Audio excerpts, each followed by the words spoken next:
That is our audio. And now we're going to go live. This is episode 63. Am I right? Is this 63 or 64? Oh, crap! man. I didn't check. Damn it! Does anybody know offhand? 64. No. 64. 64. 64. Paratalk.org. Last one we did was 63, so this is 64. Well, where the hell did 63 go? Damn it! What happened on 63? Was I there? 64. Woo! Episode. Yeah. You were there last week, man. I was kind of not there, but I was. All right. Episode 64. Oh, after we go live, make sure that you guys grab the URL link and post it on your Facebook and anywhere else that you want to, while everybody's talking. The more we get it out there, the more people will get here and more people will know about mainly paramotors. Motors. Mainely, right? Yeah. All right. Episode 64. And here we go live. I really need to get that thing fixed, so I don't have to go, are we live yet? Are we live yet? How about no? All right. Hello, everyone, and welcome to ClearPropTV.com. I am your host, Sean Simons, PPG Grandpa. Man, look at this panel that we have today. This is really going to be a fun episode. Episode 64. They're just telling me. I said, is this episode 63? They go, no, it's 64. I cannot believe this is season 2, episode 64. Welcome. We are going to go around the panel real quick, and everyone's going to introduce themselves. We're going to start with Linda, and everyone knows that Linda's our cheerleader, and she is our ParamotorUSA.com. Linda, tell us a little bit about yourself and your .com and all your fun shenanigans. Holy moly. It's been a fun ride the last couple of years. And I jumped on the Paramotor paragliding train here with all you guys. I don't fly, but my son does, Robert Michaels. Make sure you check out his show on Thursday night, paraglidingtalk.com. And he's a paraglider / paramotor just recently. And he's doing awesome. And I appreciate you guys. You're my family, everything. And we always have a great time. And please, everybody, just jump in the chat and we're going to have a great time tonight. So if people want to jump on the show, if they want to be part of the show, if they want to be like a guest on the show, how do they get up with you to ask you to be on the show? Yeah, What's your .com? What's your .com? ParamotorUSA.com. ParamotorUSA.com. All right. Well, thank you very much. You are a cheerleader, and we definitely love you. Thank you so much. We definitely appreciate you. JP Tulo is in the house. That's the man that needs no introduction, but he's going to introduce himself. He's the only guy that I know that's thrown a reserve that was not at SIV course. JP, tell us a little bit about yourself and how we can get up with you on your social media. Wait a minute, real quick. Last week, you had a video that was on there for 3 days, and you had like 1.5 million views. What's it up to now? Well, it was at 1.1 million last week, and it's at 1.6 million as of right now, maybe 1.7. And the depressing thing is that it has nothing to do with the paramotors. So it's a cat video, and if you want to know the details, you'll have to go look me up on the TikTok, JP Tulo. Yeah, I'm also on Instagram and the YouTube under the same name. My story is that I love to fly. I feel like I was born to fly.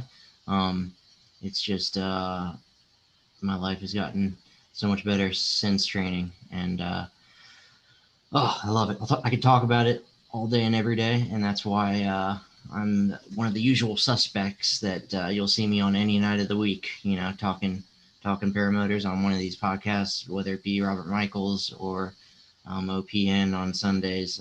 Just can't get enough paramotor. So that's it. Is there a .com or two that we can get? There's a jptulo.com, And there's also a ppgjp.com.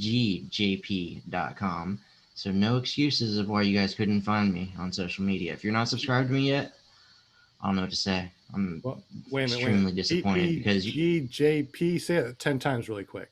Yeah, right. PPG. I can't even say it once fast. Awesome. PPGJP.com and JPTulo.com. JPTULO. That is awesome. I make these like little short clips. Nothing Tucker-esque. Just little fun clips with some music, sound effects, whatever. Just fun stuff with that. No, thank you, JP. Yeah. He's the guy that is going to be putting your name in the spinning wheel of Winnie things. We got 5 spins that we're doing tonight. So make sure that you say hello to JP Tullo. He's the one that's going to put you in the spinning wheel of Winnie things. Brian, hey, Bill Waller. What's up, my brother from another mother? What's going on, guys? Just glad to be here, man. Hanging out with my family and my Paramotor family.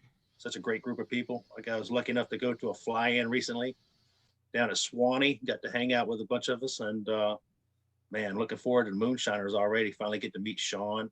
But I'm just living the dream. I live in a Winnebago camper, and every once in a while I travel, and I get to go to fly-ins and other places. I travel to Aviator, trained at Aviator over a year ago, and I got over 100 flights now. Totally got addicted to paramotors right off the bat. This just changed my life. Where I go and what I want to do and who I want to hang out with revolves around paramotors now a lot, which I love. And if you want to watch any of my YouTube videos, you can look me up at ppgbrian.com, and that'll take you straight to my YouTube channel. I appreciate that, Sean, hooking us all up with websites, man. You're the man, brother. Appreciate it. It's nice to have a short little .com that you can go to your main source of social media, like with Linda, it's her Facebook page. With JP, it's his TikTok. With you, it's your YouTube. So, it's pretty nice. And it really is nice having your own PPG, which reminds me, we got our very own Eric and Jade. They got their very own .coms. ppglear.com, which is going to be forwarded to their very own page that we're working on that they don't know about yet. Wait a minute. I guess you know about now, but they don't know about it yet. And it's going to be really cool. But they also have their own .coms. Paramotorgirl.com goes over to Jade's, and Paramotor Co., like corporation.com, is actually going over to Eric's page. So Eric and Jade, tell us a little bit about yourself and welcome. Yeah, so my name is Eric Lear, paramotorco.com. Started learning paramotors, about 9 months ago. And now that summer's starting to come around, we will be able to do some flights without wearing our Arctic gear, because we do live in northern Wisconsin. We got to go out flying today, and I did not have to turn the electrics on for the gloves. So I was pretty happy, and good to see everybody out on the panel and out in the chat. That is awesome. Real quick, I just want to say that I had my first t-shirt flight of the year yesterday, and It was rocking. It felt so good. I actually got a little bit sunburned, and I love it. So that's awesome. yeah, it's coming, guys. The good weather's coming to stay. Just a matter of time. Jade, your turn. What? You gonna introduce me like that? Oh, you said Jade. You said Jade. I thought you said Shane. I was like, wait a minute, what? Eric and Jade. I thought my internet went down there for a second. My name is Jade Lear, and I have been up in the air for about 8 months. And it was, I would go along and be a cheerleader for my husband, and it turned out to, no, you're going to do this also. And I went, what? So I needed to do a tandem, and after because I wanted to see if I was going to pass out when my feet left the ground, because I'm afraid of heights. I hate roller coasters. I hate all that stuff. And I went up on a tandem, and I decided this was pretty cool. And I am on a trike because I do have 7 knee surgeries, 2 reconstructions after jumping off of a fire truck with a bunch of fire hose when I used to be a firefighter EMT many years ago. So my knee is pretty messed up, and that's why I'm on a trike. We went flying tonight, and I thought I saw my life flash before my eyes 3 times as I thought my tires were dragging across the treetops. And I've just been having problems lately, and Eric kind of pushed me to go because my nerves were shot again, but I went up, but then it was bumpy and I was back down. And of course, after I was packing up my wing tonight, the wind started calming down and I went back up after he flew by and messed up my wing when I was ready to go. And saw some turkeys and came back down, and he actually finally got me on a little bit of video, at least on my landing. Because otherwise I always have him, because usually I'm the one on the ground. Well, So, how in the world are we going me. to get up with you so we can see this cool footage? I am on YouTube with Flying Flamingo Jade and also paramotorgirl.com. All right. Well, thank you very much, guys. We appreciate you on here, and we definitely need to talk later on today. For all the women out there that are like, I'm afraid of heights, or, you know, just people in general, I'm afraid of heights.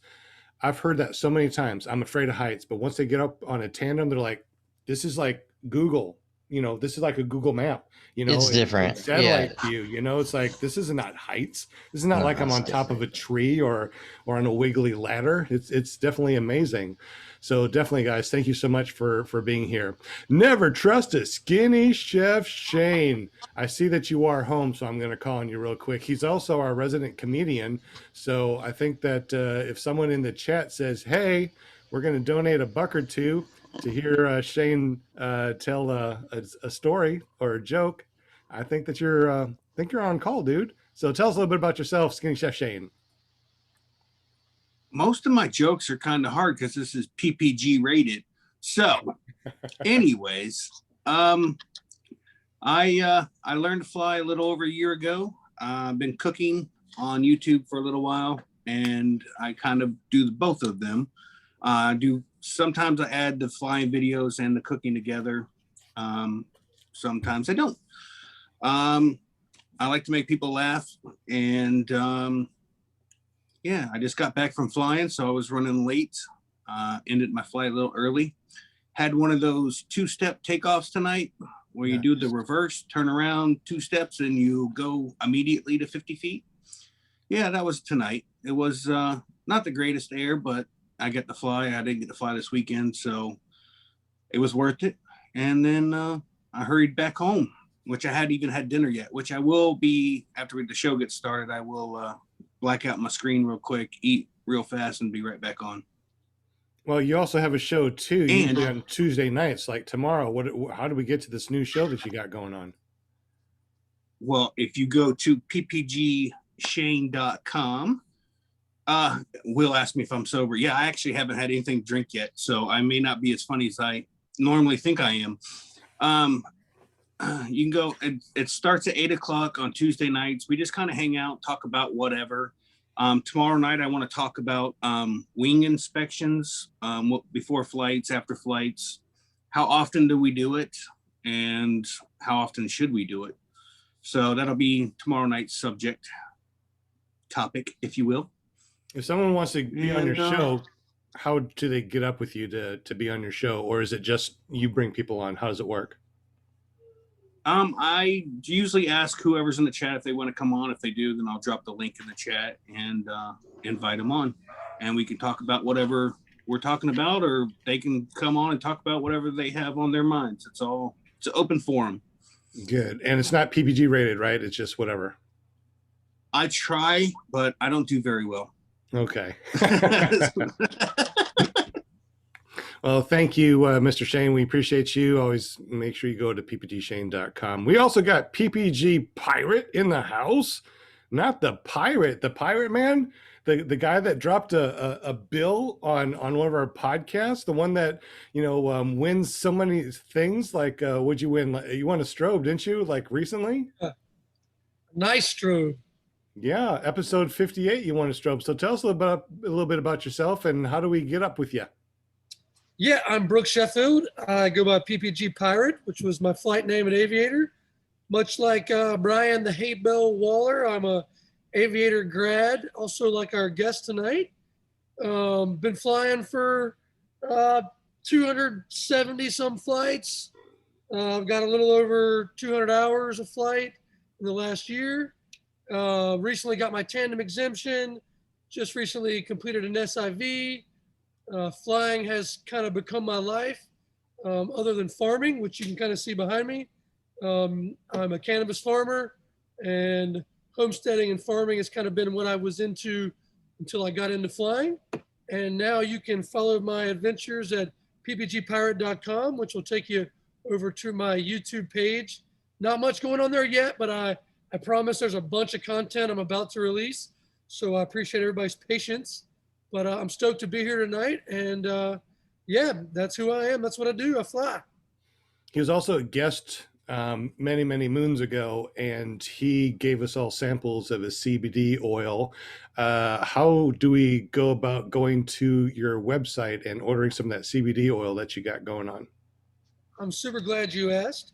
So since we last met, my company has sold to another company, and I'm now working for a bigger, better company. And so I'd love for you guys to check out Appalachian Standard. That's the name of the company I'm now growing for. And they've got amazing products like oils. You can get the flowers behind us. We've got vapes. We've got lip glosses, all kinds of cool stuff. So check out Appalachian Standard. I believe it's AppalachianStandard.com. And cool stuff there. Yeah, check us out. And if it is, just drop a link in the chat. We appreciate you. Thank you so much for being on the show. And we also, of course, have ppgtommy.com. He had a heck of an adventure this last weekend. He made it all the way back over here just so we could be on the show tonight. Tommy, tell us a little bit about yourself and how we can get up with you. I've been flying for around three and a half years now. Started out as a paragliding pilot and got a motor and got pretty hooked. Had to get a different wing and whole different setup to keep up with Sean. And you can get me at PPG Tommy on Instagram. You can get me at www.ppgtommy.com for YouTube.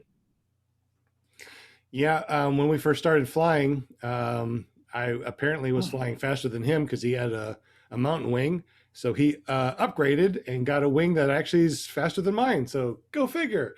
But tonight is not about the panel. Tonight is about our guest, Matt. Mainly Paramotors, man. He's been winning a lot of stuff from here, and we said, hey, since you're winning so much stuff from here, how about you just jump on and you tell us a little bit about yourself? So here he is, Matt. Welcome to the show. We appreciate you. So tell us a little bit about yourself and your background. Hey guys, I appreciate you having me on. It's killer, and obviously I appreciate you letting me get on the wheel and win some things too. I'm not going to complain about that. So my name is Matt, mainly Paramotors. I'm from up in Maine. I'm I've been flying for a little over a year. I was in PPG Pirates class down at Aviator, so that's how I known him for a little over a year now, obviously. Met Brian through Brooke this past February when we went down and flew again and just kind of hung out. My whole thing up here is I just love flying. It's one of the cool things to do. I'm mainly just, no pun intended, looking for more people to fly with and to help anyone that wants to get into the sport. Like anyone up here that wants to know anything about it, how to get into it, where we fly, who to fly with, where to fly. That's kind of what I'm here for. You can find me on YouTube and my website, mainlyparamotors.com. That has all the links to Instagram, YouTube, and Facebook.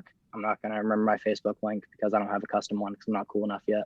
But other than that, yeah, I appreciate you guys having me on. Well, you also won our paramotordude.com. So if you go to paramotordude.com, I don't know where that goes, but that should probably go to your unlinkable, social media. It goes right to my YouTube. So so you also got Paramotor Guest because you're our guest this week. So if you want to go check them out, you also have your very own .com, mainly Paramotors. So you got a lot of .coms. You need to let me know where you want that paramotordude.com to forward to, because You got a lot of .coms going on. I don't even know how to get. Yeah, it's kind of excessive, but got to get the name out there as much as you can. You're calling yourself obsessive about PPG or .coms? Oh, wait a minute, hold on. Let's all laugh real quick because Yeah, for real. I think I'm the obsessed one. I was gonna say every week you have a new one. We do. We get new ones all the time. Matter of fact, our newest one is where is it?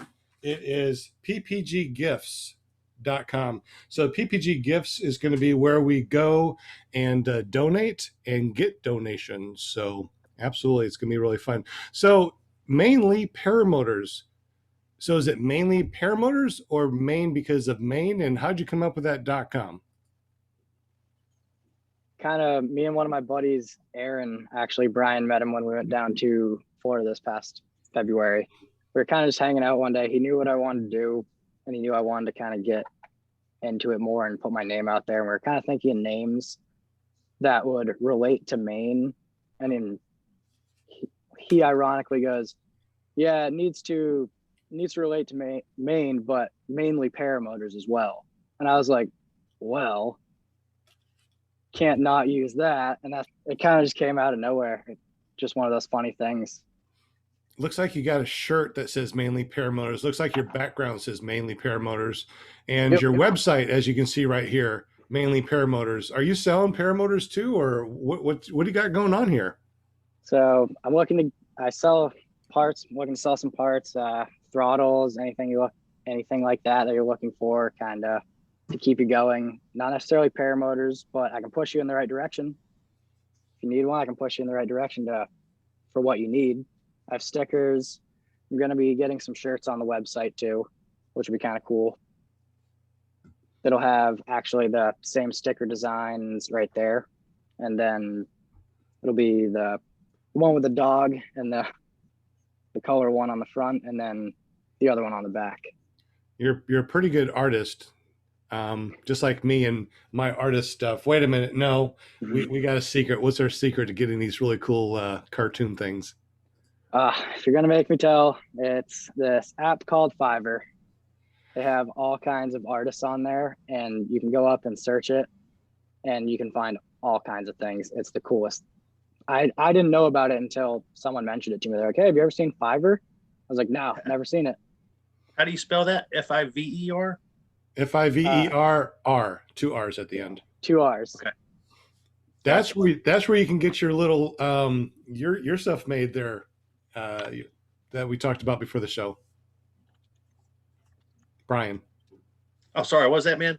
So that's where you can get your little T-shirt thing made that you wanted to get made that we talked about before the show. Absolutely, dude. I got a couple designs rolling around in my head right now. There you go. So, Matt, you won a couple things here. What did you win on our show lately?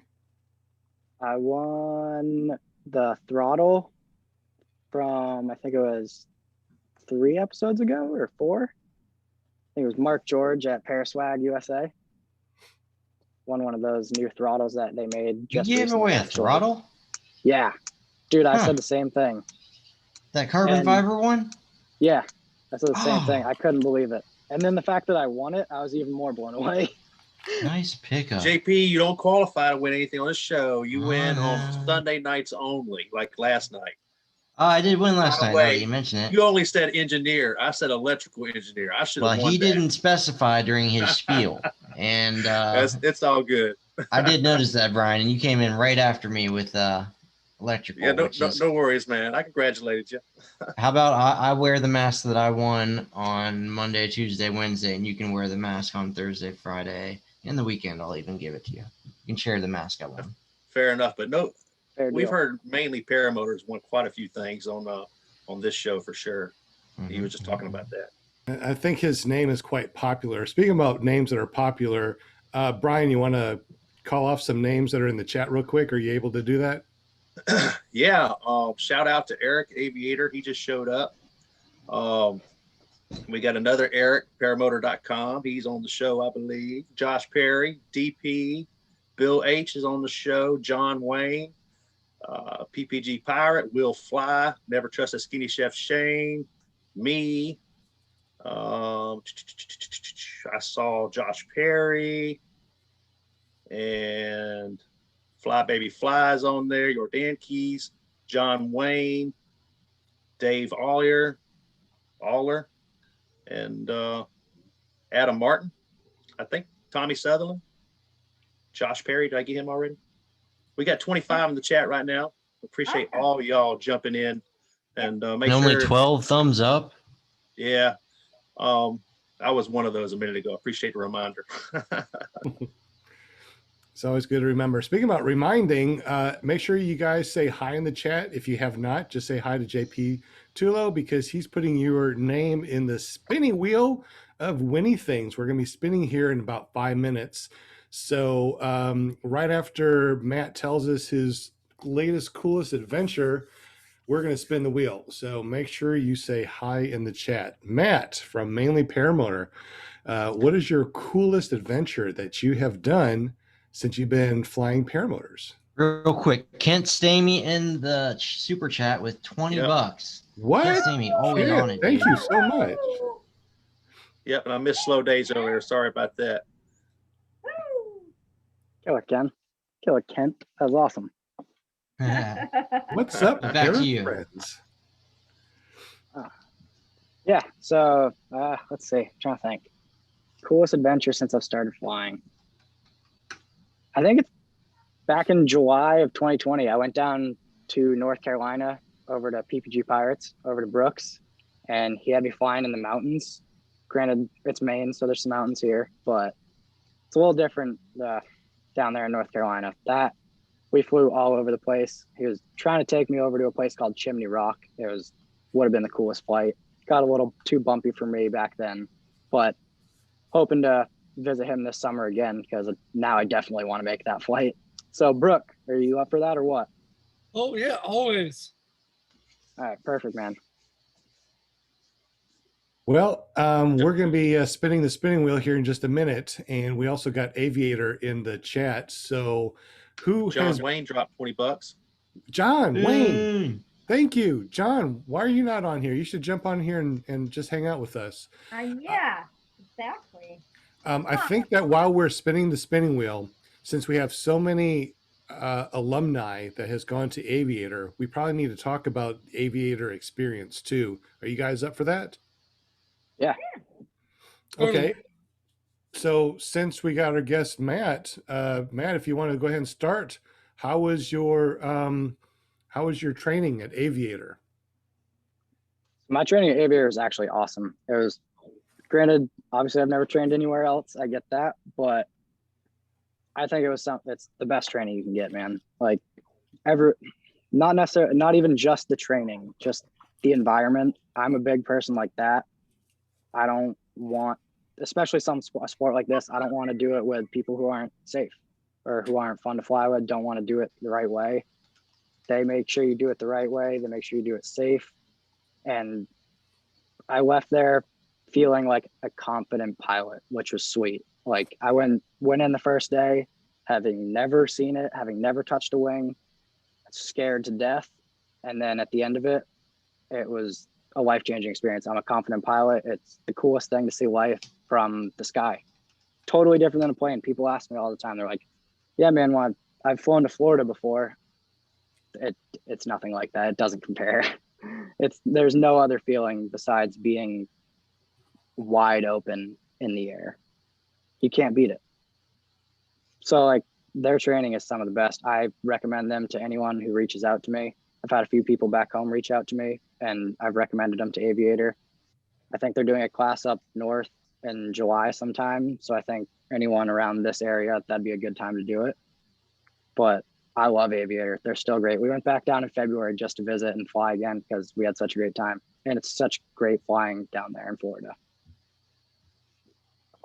Well, that is awesome. Hey, JP, when it hits 7:30, just kick on the spinning wheel. We're going to spin 5 times. Real quick, Matt, can you let us know what we're spinning for? Yeah, so I have stickers. There's a couple different ones we have.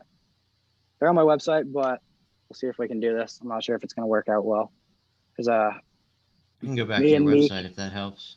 Yeah, that's cool. Me and Meek might have Me and Meek will be on there. That's a dog you might have just seen photo bombing and crashing this podcast because he likes to do that, or the live streams, he likes to do that. And then there's a few more without him. And then a couple left of just, we have a cool circle one and then the square one. So basically you'll get 2 stickers of 5 different spins, I think it is. So 2 stickers with each spin. Hopefully shirts soon. That's kind of the next thing. Once I get my shirts made, I'm sending them over to the live to you guys so you can give them away on this. That's awesome. Well, thank you very much. I just dropped our meeting ID and passcode, Eric, on Aviator Show. If you want to jump on and be part of this too, since we're going to be talking about Aviator Show while we're spinning the wheel, you're more than welcome to jump on. Who else has gone to Aviator, and let us know what you think. And we also have Will Fly. $5. Go ahead, Sean. No, thank you. I just saw that too. Will Fly dropped to $5. Bill, you guys rock. We appreciate you, Will. WillFlyPPG.com, by the way. So who else has gone to Aviator? We're going to spin here in 1 minute, so make sure you guys say something in the chat. Yeah, I went there with Matt as well.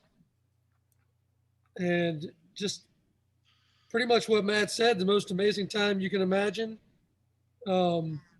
I did go train somewhere else before I went to Aviator, and I went there for about 2 days, and I didn't think the sport was for me. And so I backed off and took a whole nother year off. And then I was like, maybe I should try somewhere else. I booked at Aviator, and hands down, it was the best thing I've ever done in my life. I really think it might be the best thing I've honestly done in my life. It totally changed it. I just turned 40, so I'm hitting that typical midlife crisis. But Aviator creates and has this family and this atmosphere that you just don't get in a lot of places. There's a lot of great individual trainers out there, and not to take away from any one individual, but there's a collection of people there at an airport with all this information, all this equipment, there's planes there. You're just getting exposed to every bit of aviation all at once, and the depth of knowledge and levels of it. You're going to have a hard time getting that anywhere else. Then all the great equipment, man, I tell you, it's like my Mecca. I'm going back every year, and I'm hopefully going to buy some property nearby. It's an epic place to fly. It feels like it's like a little Africa out there. You've got bald eagles, you've got wild hogs, you've got, all these animals and alligators. It's a special place. And, even if you don't train there, you've got to go there and experience what Aviator has to offer. And anybody who goes there knows exactly what I'm talking about. And I see Eric is in the chat. Welcome, Eric. I didn't want to come on, guys. I said no because this is Matt's show, and I feel like you guys are going to have to say nice things because now I'm here. I want the truth. I want the hard-hitting facts. The tacos are just total crap. The last steaks you made were awful. Every once in a while, Fletch yells at me when he doesn't have his coffee. Tell the truth about Aviator. Yeah, I don't even know. Food's amazing there. Aviator now with Eric on the show. I just can't do it. No. I'll bounce back off. Hey, Shannon Brooks put $4.99 in the chat. Awesome. Thank you very much. Thank you, Shannon. We appreciate you. Yeah. I'll back up everything Brooks said about training an Aviator. There's a lot of other good instructors out there. There's a lot of other, programs out there I've heard people talk very highly of. One of my first things is kind of you get what you pay for. A lot of people I've heard complain about Aviator taking so long to get into because they have such a long waiting list. Sometimes it was over a year for people to get in. I think it was 9 months when I signed up. Luckily, it didn't take that long, but it was well worth the wait. When you get there, it's a 2-week boot camp type thing, and you really become inducted into this family. You make never been in the military. That's kind of what I would compare it to, is going into boot camp and basically just spending all these hours with people, really getting to know them. Everybody's there just to help each other. That's all they really want to do, is see you succeed. and it's just an incredible place to train for sure. If you're interested in seeing a little bit of what it's like to train at Aviator, I did put out a series on my YouTube channel. If you go back over a year, a 6-part series about training there, and it's well worth the watch. Yeah, I agree. I think Brian did a great job with it. I especially love that the hay bale came out so soon thereafter, and we got to disown him forever and make sure that everyone knows that. No, but I appreciate the kind words. I'll let you spin. I'll say something, but I'll let you guys spin because I want to see who wins what.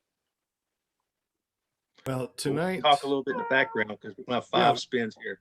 Yeah, we got 5 spins, so that's why we're talking about Aviator. Matt, anytime that you want to jump in, of course, this is your show. Definitely go ahead and do it. Don't feel like, we're pushing in the background. Oh, no, absolutely not. I love it. It's cool. I just want to point out, it looks like those guys on the wheel are doing infinite tumbles in perfect synchronized form. It's really quite impressive. It is so cool. Yeah. Beautiful. Glad you pointed it out. I didn't notice that. Well, we definitely want to say thank you to everyone that joins us every Monday. We appreciate the donations that help us. Yeah. Will Fly. Oh, no way. I think it's going to be Will How many Fly. times Will says Will Fly. Will Fly should not be allowed to win anymore. Will Fly. Wah, wah. My There it is. goodness. All right. Congratulations, Will Fly. You guys seen the beginning of his videos? It says like, will dream, will inspire, will fly, will win all of our prizes. Yeah, well, he just put out a video about Swanee yesterday, and Yes.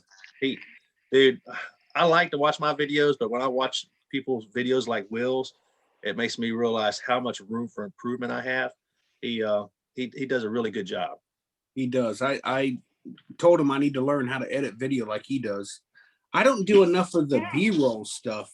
That I don't ever do B-roll stuff, like the dog walking towards the camera in the grass, him strolling down the camp, with all the campers on his one wheel. I haven't seen his stuff yet.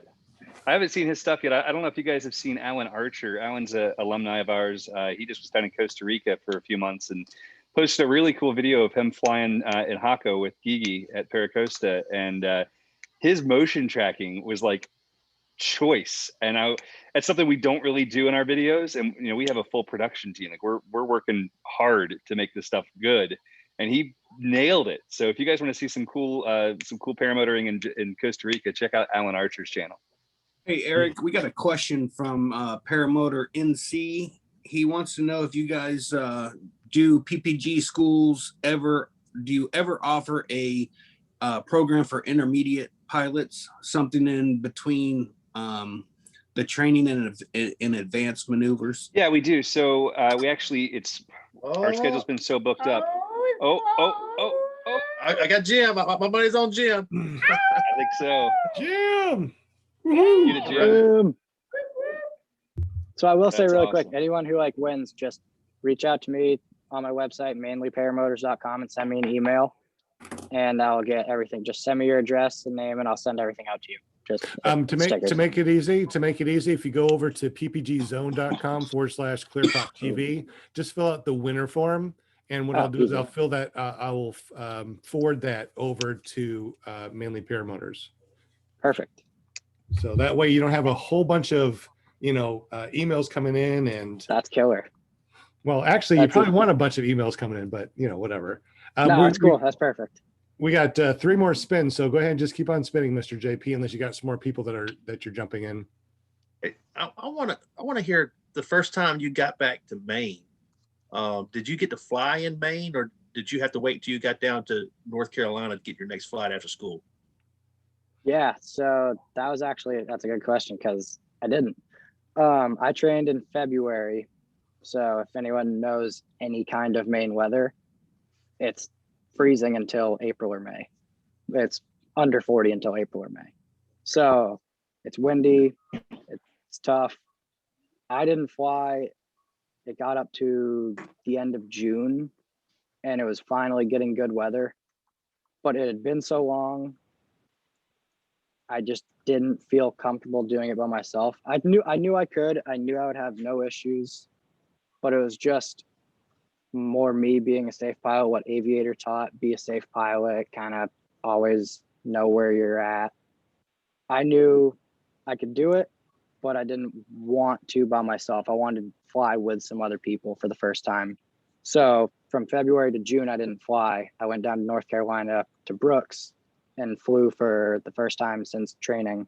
Got in about 6 flights, came back home and flew the next week. And then a few weeks after that, I've had about 7 or 8 flights back home now. And just came back from Aviator again in February because it had been 6 months since I had flown. So I didn't want to just wait until July again and make it a year. So it's one of those things I like to keep it going. I don't want to lose anything. Can someone shout out the people that have donated? I can do it. We got Sean Priority PPC from Walter Priori. And that's the latest one I see. I'm scrolling. Shannon Brooks is the one before that. So yeah, I gotta say, you guys get way more donations than we ever do. So I think you're doing something right. Well done. Okay, Eric, since you're here, I just want to say, since you're actually here, I know I've typed it many times and told you many times, you're the reason why I'm here. Well, you're one of the reasons why I'm here. I loved your show before I started flying. I appreciate your show. It really helped a lot. And I know that you guys are so busy down there. I wanted to help, alleviate, that spot that's missing now. That's why we got together and we started doing the show. It's coming back. We're going to have the show back again.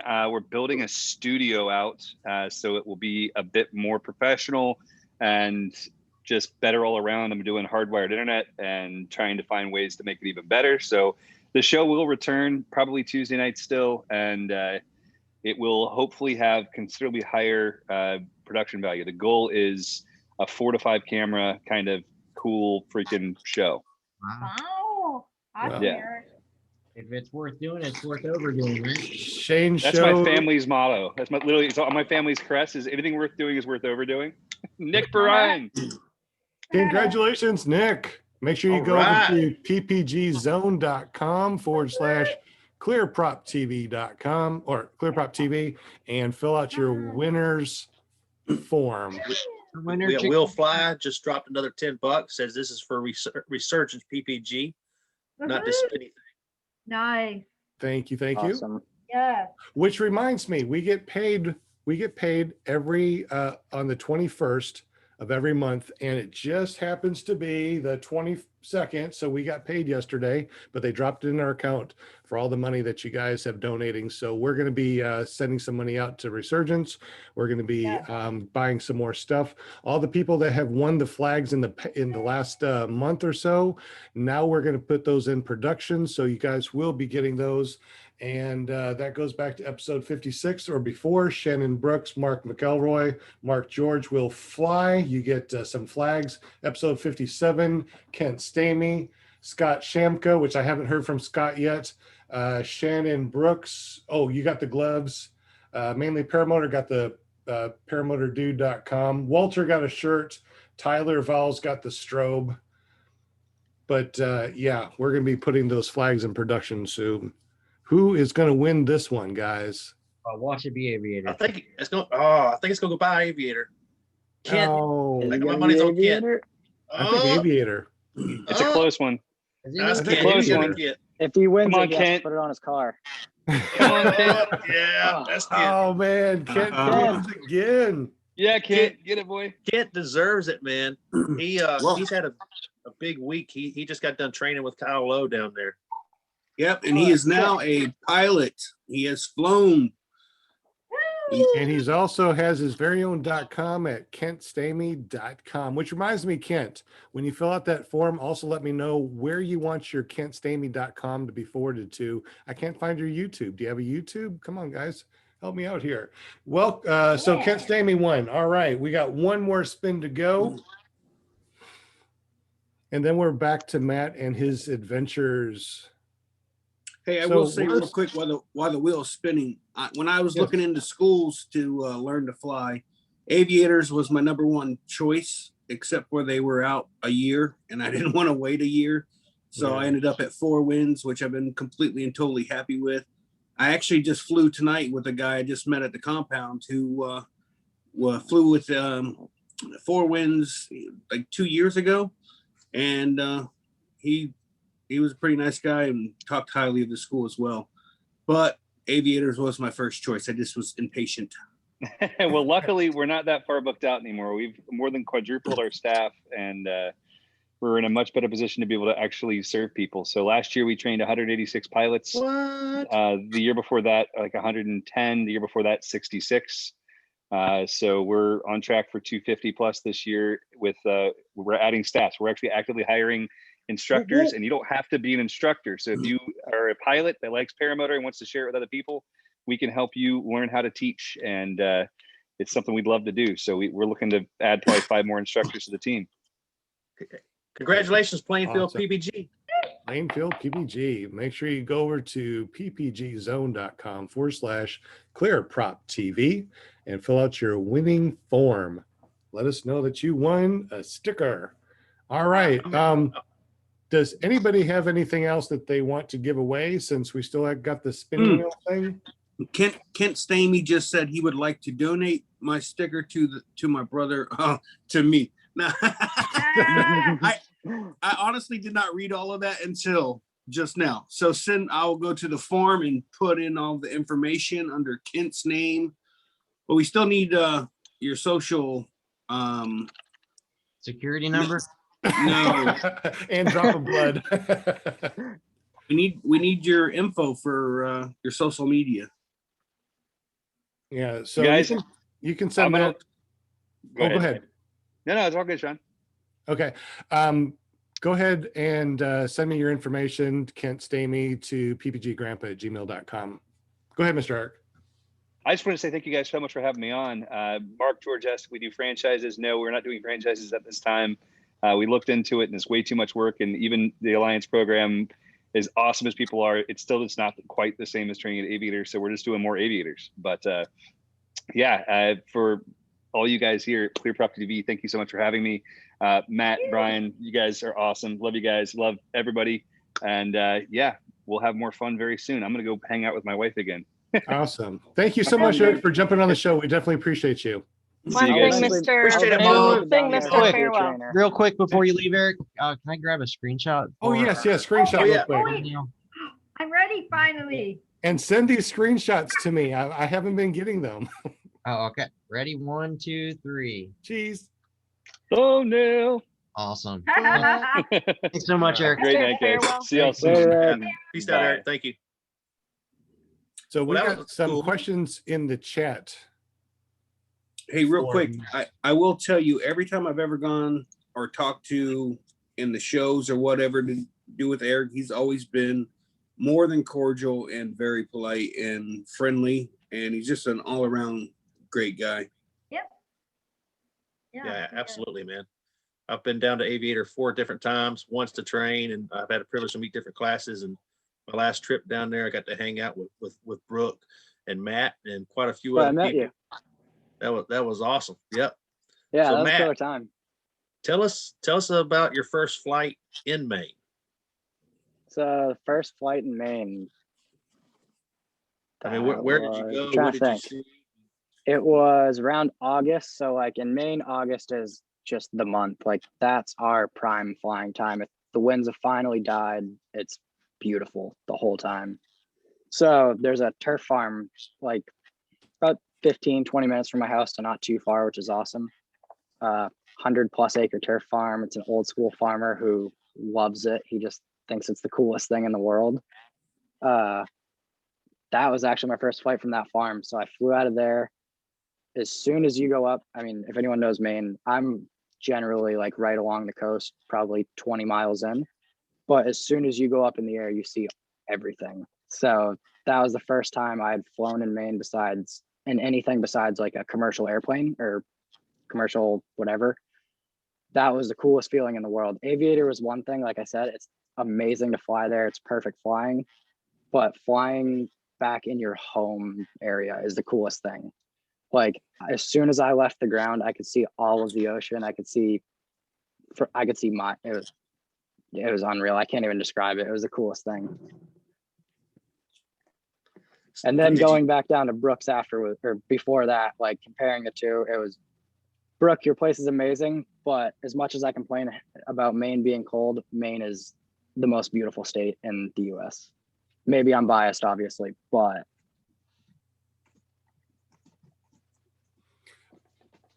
Are there any questions in the chat that we missed? Eric, Jade? I didn't I see think any. the last questions were directed at Eric.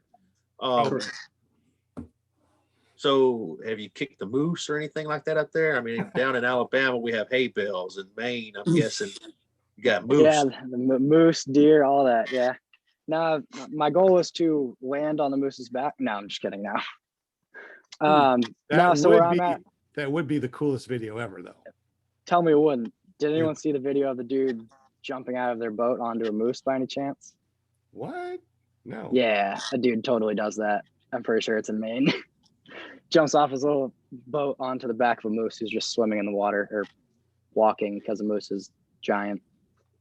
No, where I'm at, there's no moose, unfortunately. Lots of deer. Didn't that guy that jumped on that moose bust his hand up? He blamed it. He ended up with a moose knuckle. Yeah. I get it. Wow. That's your best joke in a long time. That was good. Hey, he kept that PPG rated. I'll give him that. I did. Right. Oh man. Have you ever had a run-in with a moose? I mean, you say you don't have a lot of them in your area. Yeah, so we go up north and go four-wheeling, dirt biking, all that. It's another, as surprising as it is, kind of Maine's a little redneck once you get up north. It's awesome. But you go up there, man, you are bound to see moose. It's unreal. We've done the whole, I've been in a lake, we go up in the boat, we go into the little cove. We know how deep the cove is, solid 10 feet, you can't touch. It's up to the moose's belly, maybe his chest. Scariest thing in the world. They're the coolest thing, but you don't want to go near them. They're just massive. Yeah, They it's will unreal. stomp Like, you in the ground. yeah, people like, I have family in South Carolina. We've joked with them. They've never understood how big a moose was. Like it's like a deer to them. And I'm like, yeah, nah, dude, moose is a total different story. Moose is huge. I lived in Alaska. I ran a gun Brooke, shop you know. hunting moose, and you can cook their ribs. Their ribs are this big, and you're around the campfire eating moose ribs. It'll feed 8 people. Yeah, It's a big animal. it's insane. I'll second him. I grew up in Alaska also, and the difference between a moose and a deer is like, so when you hit a deer, they bounce off your bumper. When you hit a moose, usually it'll kick the feet out, and the moose will come through your windshield, and you don't make it. They are a very large animal. Yeah, you hit a moose, you're only hitting the legs, and it's coming into the cab. Even in a truck, like correct, it's coming into your cab. So what do you yell? The moose is loose.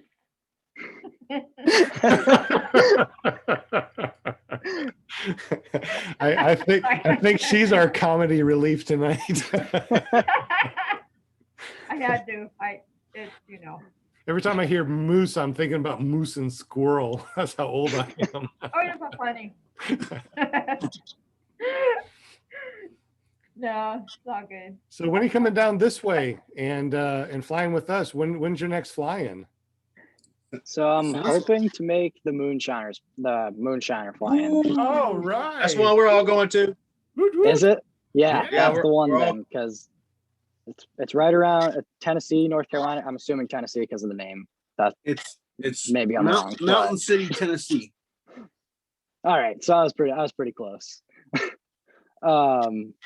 Yeah, no, that's the one I really want to go to. I've avoided it for the last year just to kind of make sure my skills are up there. I don't want to be the dude at the flying who ruins things.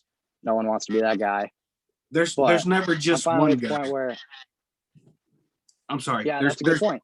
There's So at never least just one long- guy. As long as I'm the first guy, Yeah. as long as I'm the first one, there's bound to be the other one that goes, screw the first guy. No one remembers him. But yeah, the Moonshiner's Flying is the one I'm hoping to go to in August, I think. Yeah, it's August 4th through the 8th, I do believe. Yeah.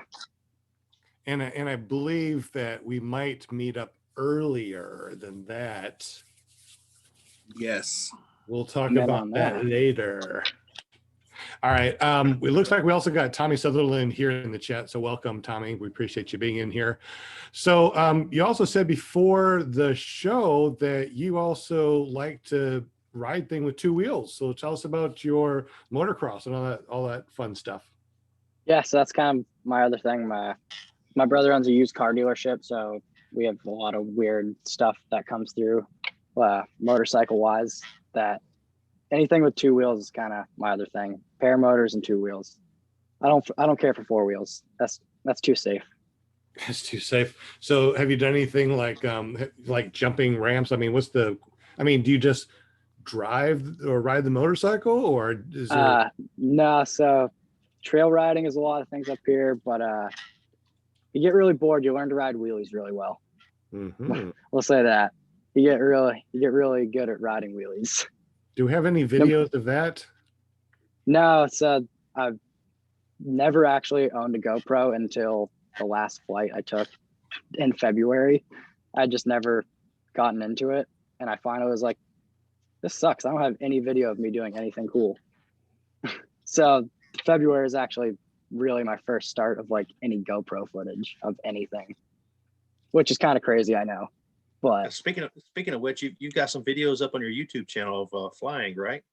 yeah, mainly Paramotors on YouTube. I have a couple videos. One was when I was down in Florida in February, I test flew a Spider 20 meter for the first time, and I'd never flown one of those before, so that was really cool. And I made a video of that. And just so you another know, one. you can go check it out. If you go to paramotordude.com, you'll be able to see his YouTube channel. Yeah, paramotordude.com. That's another thing you won from us. That was the other one. I always forget that one because I have it on my Facebook page, mainly Paramotors Facebook page, for another link for my YouTube, and I post that places. Hey, And we need that to was figure one I out a couldn't way. remember. We need to figure out a way to make a motorcycle jump with the your wing, and then somehow get the motor started and go. Okay, might sound a little dangerous. I don't have the details worked. I'm in. JP Tulo, come down and get on one of those trailers, and then you come jump in, and he comes up over you. I think that would be a great TikTok. I'm Exactly. in. JP. Let's do it. JP in. All Let's right, do cool. it. I wasn't even listening. I don't know what you said, but Perfect. I'm in. That's the best. That's perfect. Hold on, wait a minute. I want to join this with me cooking on a grill. So one of you fly over, the other one jump over, and I'm just cooking hamburgers. Can you hand off like a That's burger? what's gonna sell it, though. And Yeah. I'll That's what's video gonna it sell for it. TikTok. Flip a Yeah. burger to us in midair. Where's that? Yeah, Yep. you got to throw the Yep. burger in midair, and they both have to catch it. And then one of them eats it while he's riding away. The other one goes up to 10,000 feet and eats it. There you go. And I'm going to There's video it. There's the next for YouTube TikTok. video. Anybody that wants to, that's definitely the way we're going to do. Hey, it's almost 8 o'clock. So how long can you stay with us, Matt? I'm here. I'm hanging out the rest of the night with you guys. I took the night off of work so I could kind of just hang out. Well, that's freaking awesome. What do we got? What are we watching this? Who's sharing this? Oh, this is Pirate. Oh, Pirate He sharing. actually finally got some footage of me because I didn't really get that much. Nice. That looks Yeah, like he's- flying down to Florida. Swamp. Yeah. Yep. Brian Uh-oh. and Brooke kind of had my back while I was down there. Ooh, he came in kind of hard there. Yeah, he cruises. I'm on that Mojo XS, so I'm cruising nice and slow. Brooke comes in on it. I think he's on the Speedster 3 there, just flying in, and then just slows right down and bumps me and keeps going. Were you nervous? No, I knew he's good. Yeah. If it was anyone else, I would have been like, I don't That's the know. same I don't know way, about man. you. I don't know about you JP tried flying to up chase that me down in quick. a fly-in. I could try a hard time getting away from him, man. I watched a few people that I was like, nah, I'm good on that one. I'm good. I'll turn away. Like a heat-seeking paramotor, Brian. Yeah. I'm coming for you. I had a few instructors in school, dude. I think the first one to touch my tip was AJ Goen, and Oh, not many people have had that honor. Okay. Doing some tip touches, are we? Hey, That well, hey was my- guys, that was I my gotta first run. tip It's touch. always a pleasure. I wish I could hang out later tonight. But I will see you guys next week. Thanks for everybody that tuned in. If you haven't yet, please give us a thumbs up. It goes a long way. But yeah, love you guys, my Paramotor family. And thank you very much, JP. Take All care, right. Good night, JP. Couldn't JP. do it without you. I'll catch you on the Good, next show, JP. guys. Good night. All right. Well, it's almost 8 o'clock. Is there any other adventure story that you want to share before we go into the after show and invite everybody on here? No, it's kind of it for me. Basically, if anyone's around New England, I get it. My name is Mainly Paramotors. That's the point. Mainly Paramotors. Anything to do with paramotors. You guys around New England, I want to fly. Anyone around here, reach out to me. I love flying with new people. I love helping people get into the sport. If anyone has questions around here, reach out to me. That's kind of what I want to be here for. I just want to help people get into the sport, keep people in the sport, and kind of just fly with as many people as I can. Now, not only are you the guest of the show and we appreciate you, but you also are the one that supplied all the stickers that went out today. So we definitely appreciate you on that. For people that didn't win the stickers, but want to help support Matt, go to mainlyparamotor.com. Is that right? Or is it Paramotors with an S? Paramotors. Paramotors with an S. All right. So mainly Paramotors with an S. Check out his YouTube channel at paramotordude.com. Also, he's our paramotorguest.com for this week. So if you forget all these .coms, just go to Paramotor Guest. You'll be able to get up with him. Share the love. Make sure you run over to his mainlyparamotors.com and you get a couple stickers. What else do you sell besides stickers? So I'm getting some shirts made up too, just because I love shirts. It's one of my things. I like them. Everyone loves t-shirts. Everyone loves stickers. I'm gonna be putting up parts on my website too. So like throttles, any kind of smaller like paramotor accessories for that you're gonna need around here, anywhere really, and things like that. Kind of, basically anything that's gonna keep you flying. Well, Anything that could go bad, I want to be able to help you out and keep you flying. Well, we appreciate you being on the show. You're going to be here until we shut down. So that's awesome. I just opened up the after show. So if you guys are in the chat, want to just jump on here and actually talk paramotors, remember, we're going to try to keep up with the paramotor theme. So let's not try to go off on too many tangents about stuff, unless we're talking about, the motorcycles and cross, country motorcycling and things like that. I don't care, as long as it's fun. Yeah. So Matt, I got a question for you. Yeah. When's a good time to go visit Maine? I don't know if you read the chat or not, but Flying Flamingo Jade, she says that Maine is on her bucket list, and it is. I've never really been out to that area. So when's a good time to come out there? Because we'll come out there, look you up, and definitely go flying. Yeah, that'd be awesome. So that comes. Do you like warm weather or cold weather? It's a tough one. I hate the cold weather. Let me tell you, we fly in 9 degrees all the way up to, I think our highs get to be, I don't know, maybe 80. I don't know. Okay, so you're cool. You're cool with everything then. Yeah. You're good anytime between June and September. Me personally, okay, I'd go August, mid-August, end of August, beginning of September. That's all right. The perfect time. End of August is our warmest season, but it's our calmest month. And then you'll show us how to go get a lobster or something.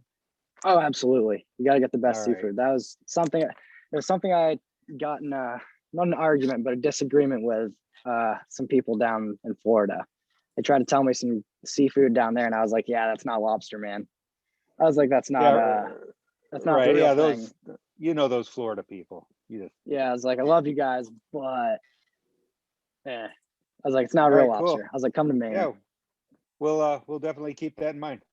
So in other words, awesome. what you're saying is, as soon as we're done with the Moonshiners, go over to Maine. Yes, exactly. We're traveling north. That's probably what I'm planning. I was already planning on July and August up in New England. I've got a lot of friends up in that area, not just Maine, that I want to visit. And I've never been up there with my camper. I was planning on taking probably go up there for about a month. But then you got Moonshiners is the beginning of August. So I'm trying to figure out how to make all that work together. And I'm thinking that I probably will go north after Moonshiners because it's at the beginning of August. That'd be August perfect. August sucks in Alabama, man. It's just Yeah. Hey, so I want to extend, I want to extend that invitation to you, Matt. We would like to see you up in northern Wisconsin in February, and we're going to show you how to take off and land on a lake, so you'll be able to do that back home. I'm in. I'm totally in. Sounds like a blast, actually. Because that was one thing a few people asked me. They're like, hey, do you take off from the lake? And I was like, haven't yet, but now that I know people do. Oh, it's a blast. Here's your next challenge: ice fish and fly paramotor the same day. Oh, that'd from be the awesome. same, from the same place. Oh yeah. Here you go. Set Wow. the Or traps better up, yet, you can launch and take out an fly. ice fisherman as you're landing, like I almost did. What? Have you flown from a frozen lake? Yeah. That's sick. Yeah, Where are you from? We live on a little lake.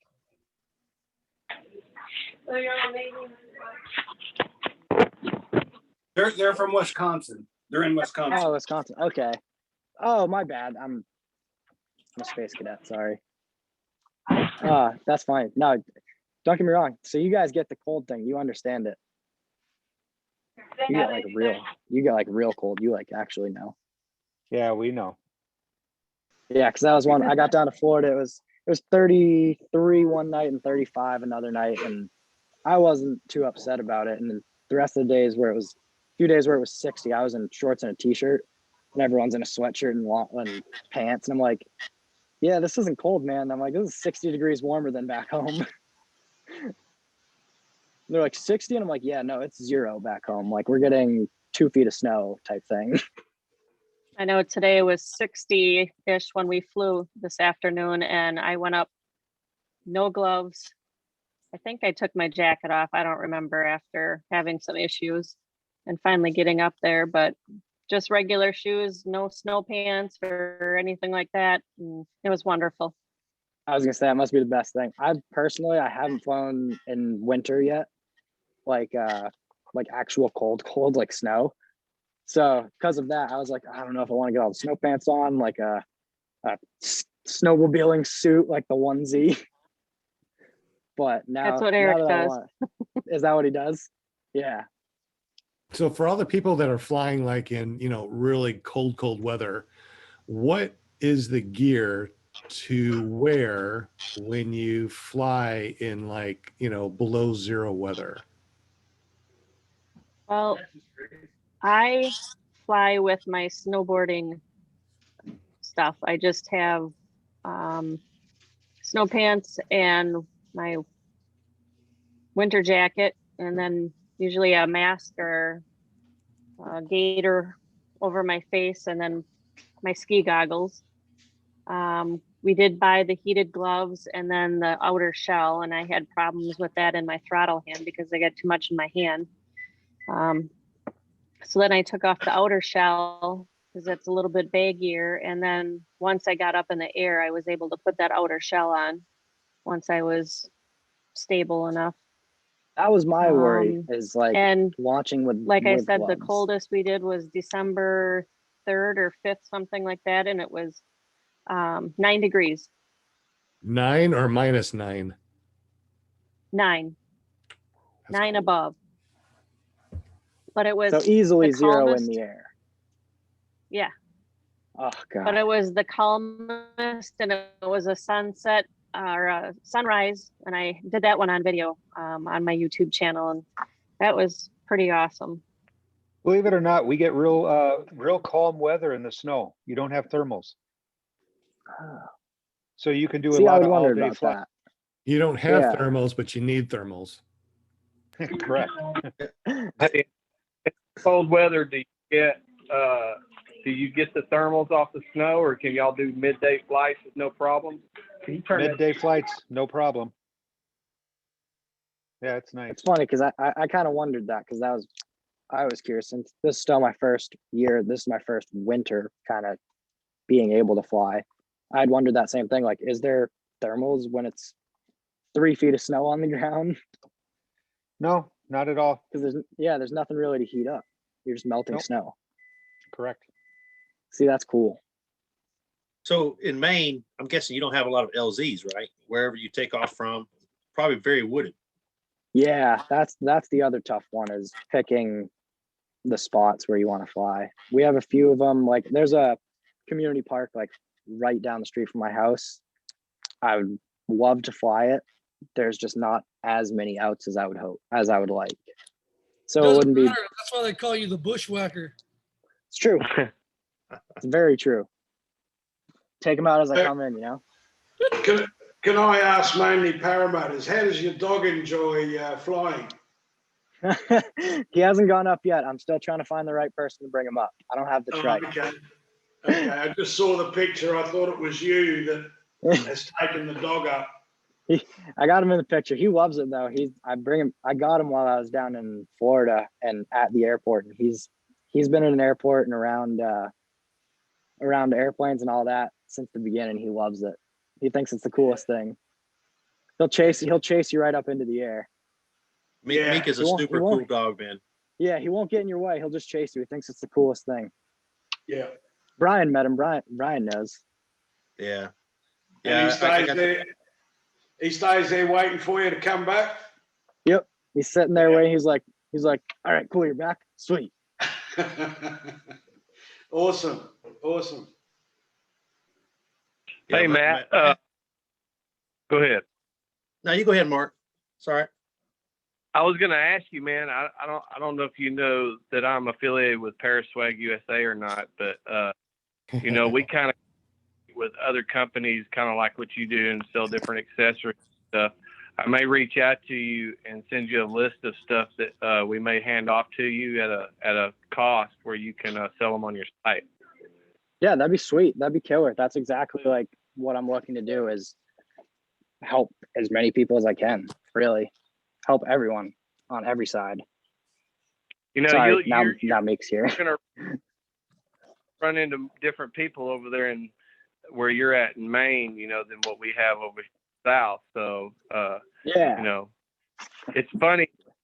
There's a lot of companies out there that sell paramotor gear, but there's a lot of people that don't know about certain companies. So it's really weird, you know. And that's what I like, and that's my other thing is how like that's exactly what I want to do is post. I'll be honest, I'm not gonna ever dedicate my loyalty to any specific brand. I just can't do it. And that's kind of why I want to help everyone out on every side of everything. The person who's trying to get into paramotors, the person who's buying the part, the person who's selling the part. If it can get anyone more into paramotors, that's what I'm looking to do. Yeah, I'm looking forward to working with you on some of the stuff we talked about too. Yeah, Brooks got some big things coming up. I want to hear more of his story here in a minute, man. He's got some free flight lessons coming up and all kind of things. But yeah, before we venture off too far, we were talking about flying cold and into cold. And we had a couple comments in the chat I wanted to read out. Dave Wolf was saying that, let's see. Oh, sorry. He says, I usually wear 3 pairs of socks, 5 layers of pants, and 5 layers of shirts and heated gloves. That's a lot. That's a lot of layers. That's nuts. And then Josh Perry says, I got sick of the layers. I got heated socks, which is a game changer, and a Carhartt Article one-piece coveralls for Arctic weather. Yeah. Much easier putting on 3 garments in 15. I'm thinking that's what I would get. You know, the first time I took off gloves, one of the first times, I dropped my brake toggle. And so you definitely lose dexterity when you have the gloves on. That's why I've avoided the winter flight so far. I've been worried about that kind of thing. Not worried, but that kind of thing. Something like that, you know, just it slips out. And it's just one of those things, just all in what you get used to. I mean, the first time you were kiting a wing down at Aviator, you're training, they put that dummy throttle in your hand so you could have it there. I mean, that was pretty awkward, you know? Yeah, that's true. But now it's second nature. So yeah.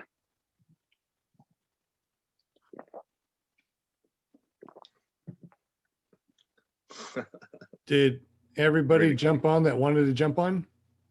I was gonna say Craig Taylor met Meek down there, and sooner or later I'm gonna get Craig to bring Meek up in the air in a strike. Just so you know, Craig. It'll be behind the flight that he promised, well, didn't promise, but said he would do for my wife. She's ready to rock and roll, and Craig said he'd take her up, but he left before we had a chance to get over there. Good Lord. Hey, I know a pilot that's tandem certified. He's got some. Yeah, my machine will be here. I should have asked Eric when he was on here earlier, but I'm supposed to be getting that machine here pretty soon. I've got some money down there, and I'll have a pretty sweet RMZ 500 Rotax clone machine ready to fully power 2 full-grown adults into the air. So we'll be flying soon, and I'm happy to take anybody, friends and family, on the panel anytime. I want to go. That's a PPC Pirate. It's actually still a PPG. It's a large trike. I'll be flying a Triox 34 on it. Yeah. Did you say it's got a Rotax on it? It's a Rotax clone from the Russian factory. So it's it's a RMZ 500. Okay. But it's pretty much the 503, the same thing. Yeah, 50 horsepower, 52, whatever. Yeah. Dual carb. Yeah, great. Good. Hey, good to see how it goes. I got a question. Yeah, and I'm also a Power to Fly dealer now. So if anybody's looking for full motors from Power to Fly, I do sell those. And I'm stocking a bunch of gear now as well. So I'm kind of getting into some of that stuff. That's why I'm mainly Paramotors and I have talked. And so we'll be working together on some things. So yeah, Wheels Up North Carolina is stocking gear, Power to Fly dealer, and some other stuff coming soon. Hey, I got a question that was just texted to me for Mark George. Does he have a sweatshirt out that says I landed in the river? Mark? I don't, I'm not sure exactly what that means. It must be an inside joke. I don't think Mark's not on here right now, is he? No, I just looked.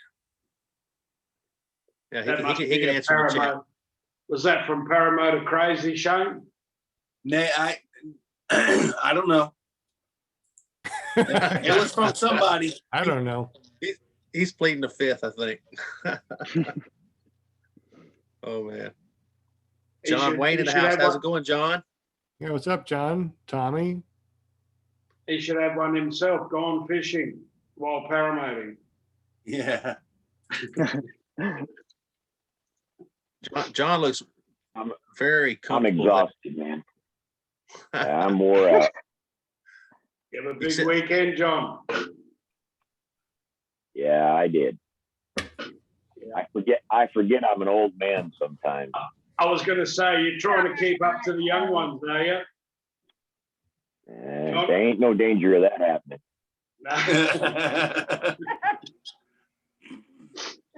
He's all like chilled.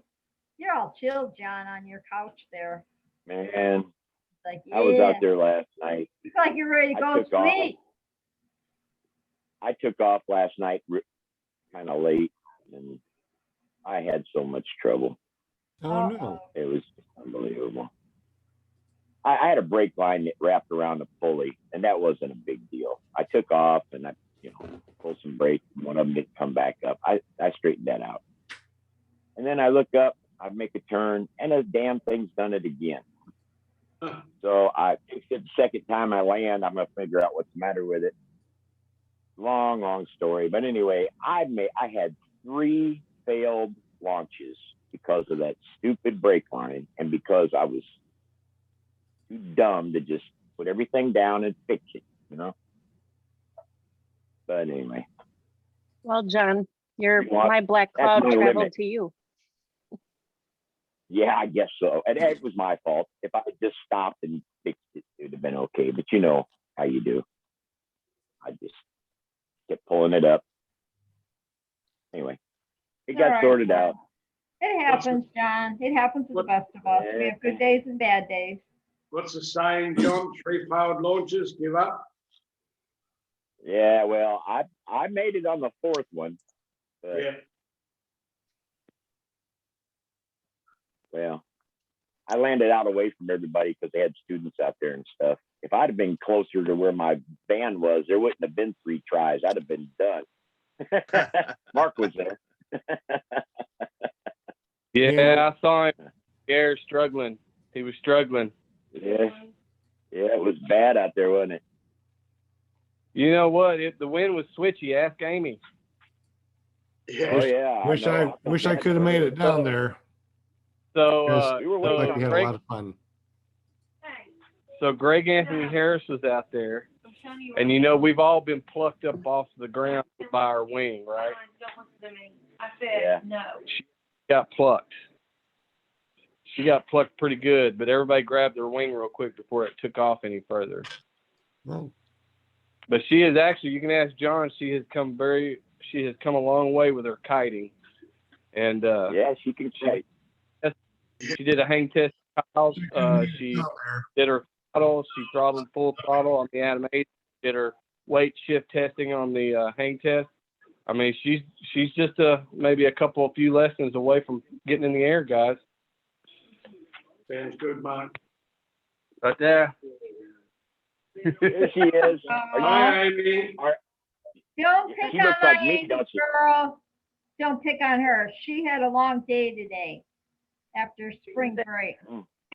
I'm exhausted. Yeah, she had a week off. Had to go back and deal with heathens all day. Yeah. I love Oh you, yeah. Amy. I love you, Amy. What's new, Mark? Hey, I What do think you she got? feels like you, John. What's that? Mark, what do you got Yeah. this new? Mark What's that? George. Mark George, Yeah, what do you what's got this new? Anything new? Anything new? I got look what just came in today. All these. Oh. Throttles. That throttle's amazing, man. I will say thank you again for that. That throttle's friggin' awesome. Ah, Now, is Oh, that the same throttle that you won, Matt? I'm pretty sure. Okay. Yes, it is. Did you? How do you like that? I like it. The thing's awesome. I love it. Yeah, It feels great. We're gonna take the one off of Amy's and put this one on there. She likes this one a lot better. You know, we've got the blue one. It sounds we've so got- minor, but the kill button. I love the kill button. It The sounds kill like switch it is- sounds minor, but it's huge. I love that. You know, I like and- not in the size, but like importance. The thing's awesome. I love that thing. there's also a heavier gauge wire on your kill switch wire there, and if you notice, you only had to hook up one wire, didn't you? Yeah. Because the ground is in the house, like the Vitarod. Yep. No, that's killer. I'm a big fan of it. I like it. I haven't actually used it yet, but I can tell by having it in my hand that I'm really gonna like it. That's where I'm. I will say that's where I'm at. Like I haven't flown yet. I was gonna fly tonight, but the wind picked up. But I love the feeling of it. I mean, if you put a throttle in your hand and you push it and mash it, you can pretty much tell if you're gonna like it in the air or not. You know what I mean? And exactly. I've put a few. I don't want to call it out. The fly. It's not bad. The fly products one. A lot of people love it. I wasn't a big fan of it. I like just how it sits. I love this one. Pick a number. Yeah. They're gonna do a. They're gonna do a. Yeah, they're gonna do a dual start as well. The button just goes up under the other one, but it's gonna be the same Mark quality. and Amy George trying to get into Eric's room. Why is that doing this? Why are you going into Eric's room? Because I want to know what It's my phone keeps my phone keeps ringing. Saying, No, actually did that while he saying was that- flying. no, so while I was flying, my phone was pushing buttons, and it tried to do something with this room, and a few people tried to join it. Anyways, hey, while I'm here, Mark, okay, now Amy, how's the throttle with electric start coming along? Hang on real quick. I got to pause this. Now, electric start what? Rocket. How's the throttle with electric start coming along? I don't know. Or Mark just said they're working on it with a second button, Eric. It will be. It's available. when it's available, we'll let you know. I'm on a need to know basis, and I don't know. Right. Oh. Amy, how's your butt? Are you all right? Hey, let I'm Eric know fine. that you tested his deals out. Oh, yeah. Drown out the sound of your Pep talks are great. Didn't drown out my motor, all that good junk. So they're working out for you? Yeah, they're really Okay, good. I good. don't have a. We haven't flown with them, Eric, but what I wanted her to do is wear it while she was doing her hang test, so she could hear hear over the motor and all that. Yeah, I'm fine. I saw the video. Did you guys have hearing protection in your ears? No, I just had those, and it was good. Would you put the? I don't know. Yeah, you got. You posted a video? What video are you talking about? Oh, yes, I did. You posted a video? No, he didn't post it. He just sent it to me. He just texted me. Yeah, but yes, you did have, that was your Tiger helmet. Yeah. Okay. So congratulations. That was really cool. I guess. You flew your wing at Kyle's. That was kind of neat, huh? Yeah. Oh, tell him That who your flew wing it. Cynthia flew? Yeah, Cynthia flew my wing. She's testing out for new wings and all that, and I told her, it's like, you want to try mine out? Try it out. See if you like it or not. Since it likes to go up in the air easily.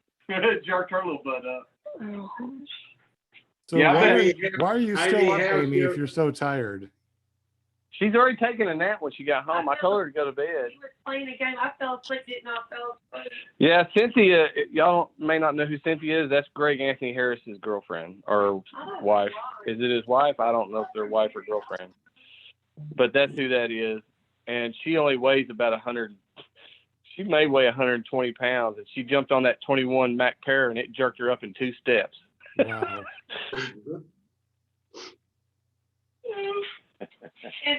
Yeah. I can't go take a nap and wake you up. So mainly, do you have a school and all that, or are you just doing a website with selling stuff, or what you got going on? Yeah, no school or anything like that for me. I'm not a trainer, but just kind of that more the part side of it, just making sure people can keep flying. Want to have some stuff on the website, help other people out, show other people new throttles, things like that. I haven't checked your site out yet, but I definitely will after tonight. I will go out Yeah. completely. Are you paramotor frames, motors, and all that stuff? No, so like I don't have any like motors or frames or anything like that on there. I'm not necessarily against it or anything like that. I just haven't really reached out enough yet to What put if I people's stuff on.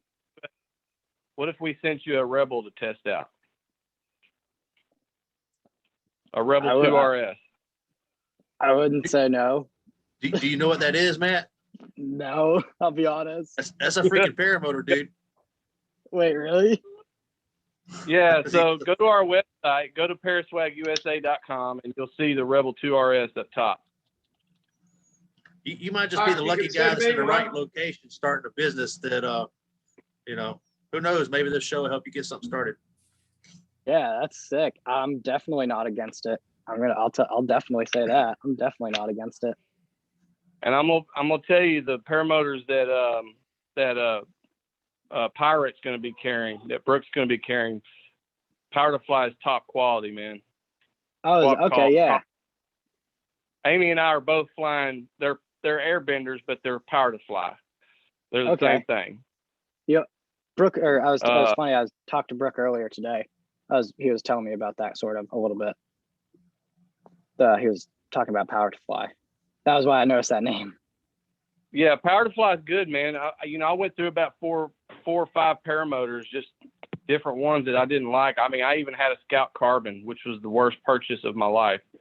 And when I got my Power to Fly Evo 8, it was my Cadillac, dude. I was like, finally, I got something that's worth a crap, you know? Yeah. And then we started carrying Rebels and the Alphas, and then we still did Power to Fly. Yeah, I fly. That's sweet. I fly the Parajet Maverick Atom 80 now. So that's okay, sweet. On the Maverick, you got the snap-on netting. Okay. Right. Oh yeah, so yeah. So the Rebel has the snap-on netting as well. You'll be used to that. Oh, that's sweet. Yeah, I'm sitting in front. I kind of pulled it up, and now I'm super curious. Hey, Mark, That's I just want to sweet. say thank you again, man, for what you did to Resurgence last week. Giving away that wing, that was very, very generous of you, man. You know, it still gives me goosebumps thinking about it, because when we were folding it up, you know, I completely got all the air out of the wing, and we folded it up and put it in its concertine bag. And he was like, he had a tear go down. No. Small tear formed the corner of his eye. I mean, we all had that wing that we learned on, dude. It was like our security blanket. You know what I mean? It took me a while before I ever try another wing.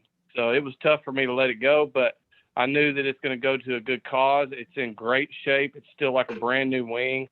Todd did reach out to me. He's just been tied up with his grandbaby, that beautiful little girl that he got. So, yeah, man, it feels good to do something good. That was cool. I will say, seeing that, I watched that. That was cool.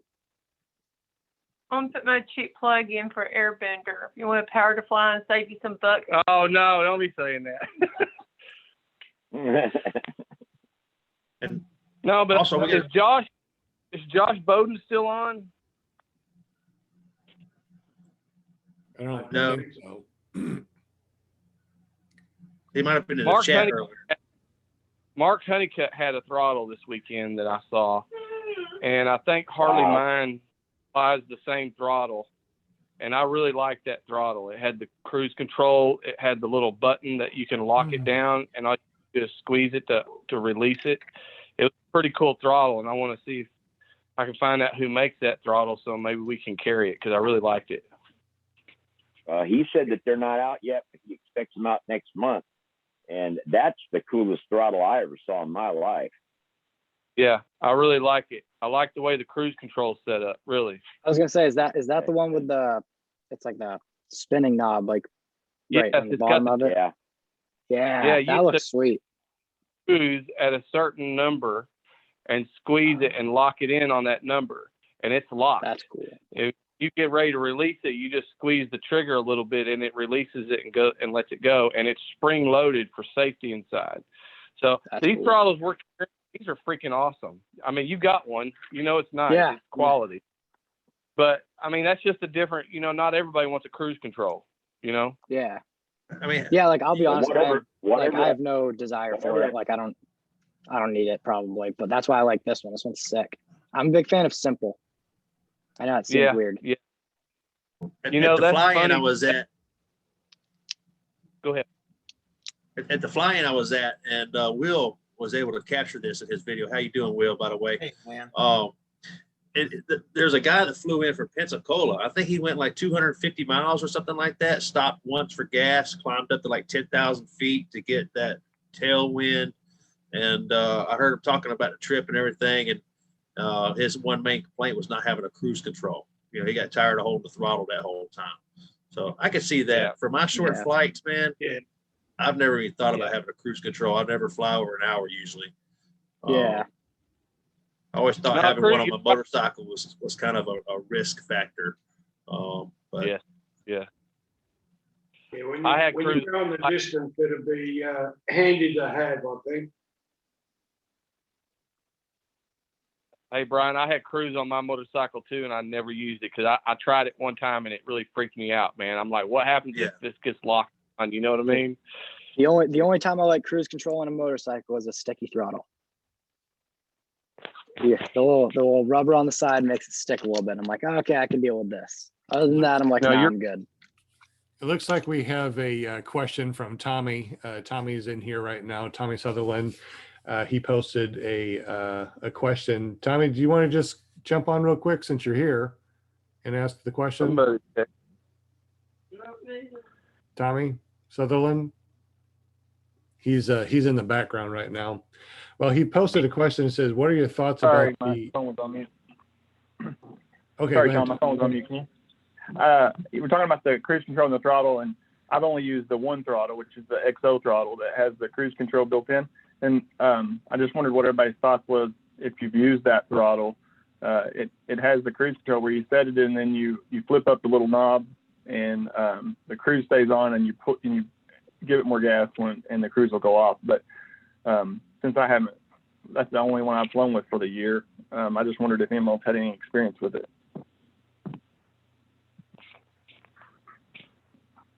Which throttle was it?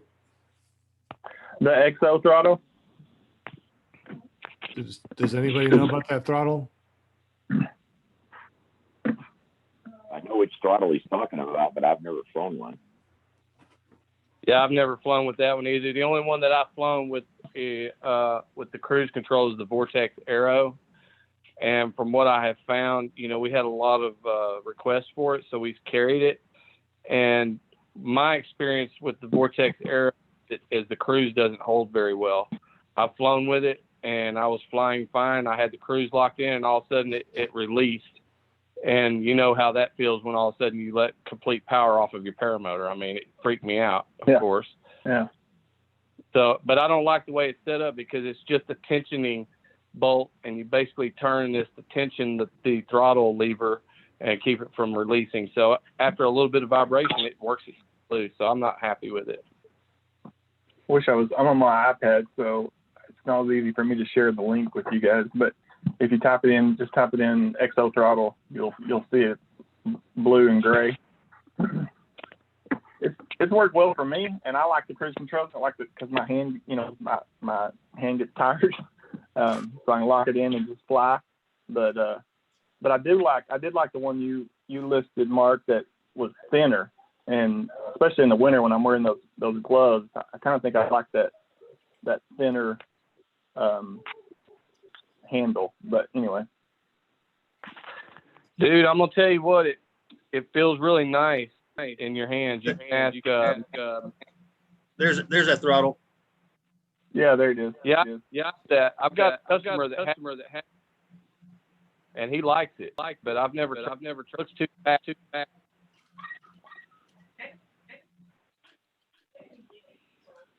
I muted Brian. I think that there was an echo there. I was gonna say I muted myself. I wasn't sure who it was.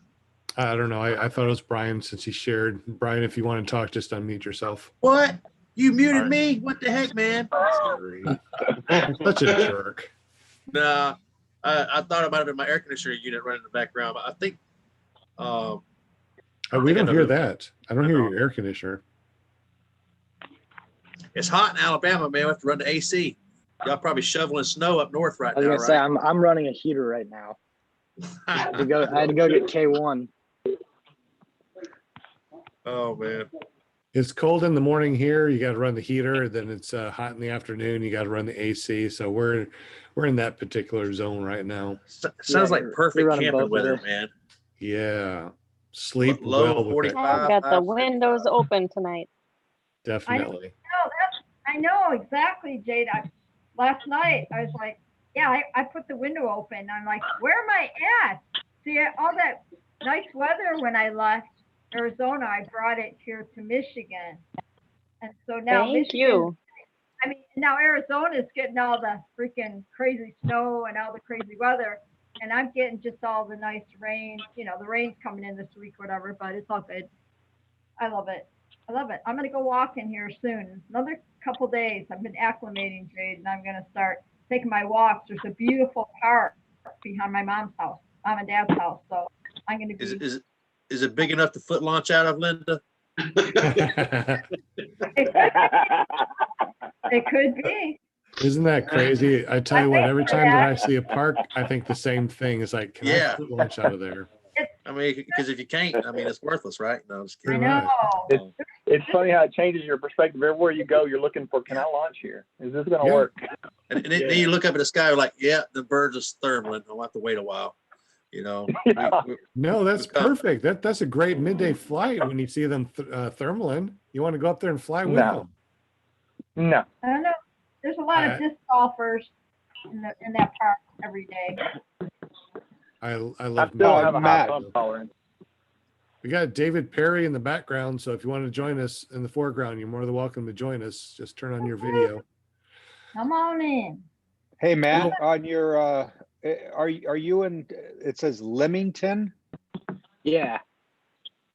Okay. So I live in Hollis, which is the town over, but yeah, Leamington and Sanford are where I generally like to fly out of. There's a turf farm kind of in between in a town called Lyman, and that's typically the go-to option for us up here. If it's good flyable weather, we'll typically go to the turf farm, but Sanford or Leamington are my other options usually. Well, I'll be perfectly honest. I was more interested in the lobster afterwards. Okay, perfect. Then we want to do Sanford so we can be right on the Okay. water. We can be close to the water. All right. So it looks like a 22-hour drive for us. Perfect. That's exactly, it's funny. It's 22 hours for me to Florida too. So 22 hours for Wisconsin. Same time. We're good. I can make that. On the way, you're gonna have to pick up Linda. You can pick her up on the way. So. All right, perfect. Linda, I got you. Yeah. Matt, where's Maine? I'm from Australia. Sorry. Oh, okay. Maine's upside down. In Canada. Yeah. Near Canada. It's in Canada. It's basically Canada. Yeah. Yeah, right. Yeah. Okay. As far north and east as you Way can go up. in Maine. Yeah, way I up mean, in the across- U.S. without going to Canada. Way up in the cold district. Yeah. Yeah. Yep. Gotcha. It's winter 9 months out of the year. No, that's an exaggeration. It's cold though, about 6 months out of the year. I'll It's say. basically the complete opposite of Melbourne, Australia, where you're down under, man. It's, Yeah. Hey, I got it. I got a crazy question. If you're up there in Maine and you got the Canadian border and you're flying a paramotor, what happens if you kind of scoot over in the Canadian airspace and come back? Is that illegal, or is that only if you get caught? Perfect.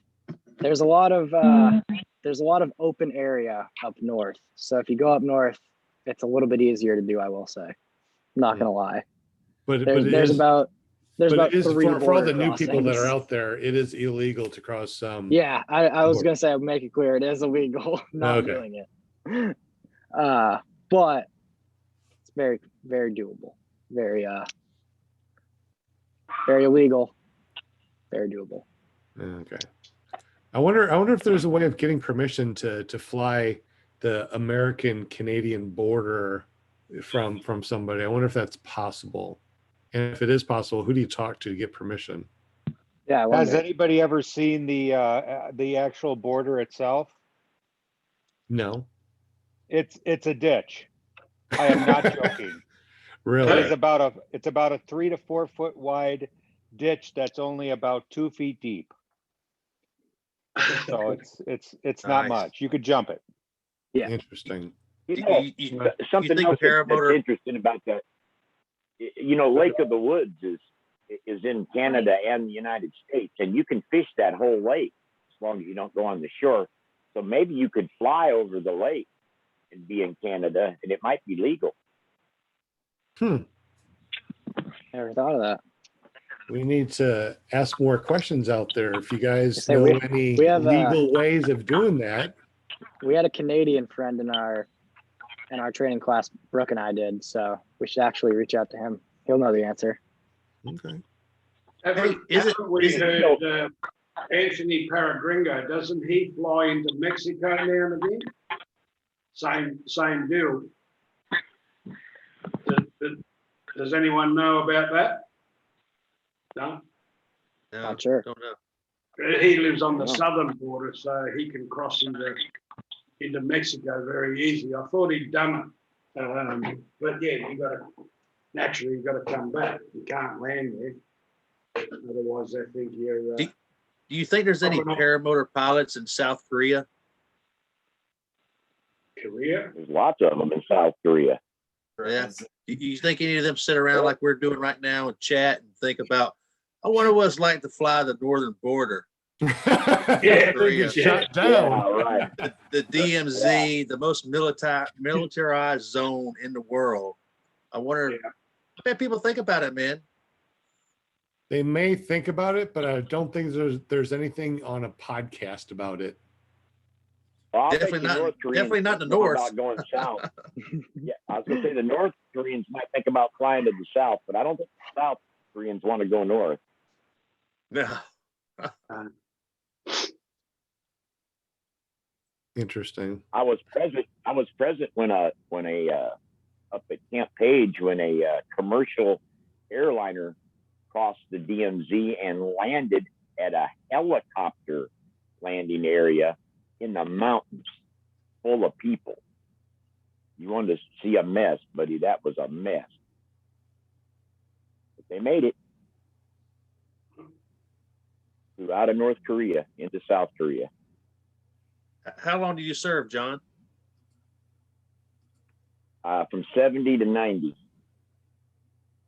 Well, appreciate your service, man. No doubt. Hey, John. Tell them how you. Tell them how you ended with an all-female crew. That's a long story. A dignified officer came in, my brigade commander actually, and asked me what I thought about women in forward units. And I told him I didn't think women belonged in the Army at all. And he said, well, thank you for your opinion. And the next morning, I had an entire female crew.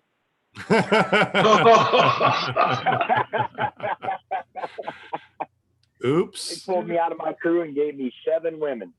in a unit that had never seen a woman before. Interesting. Yes, it was.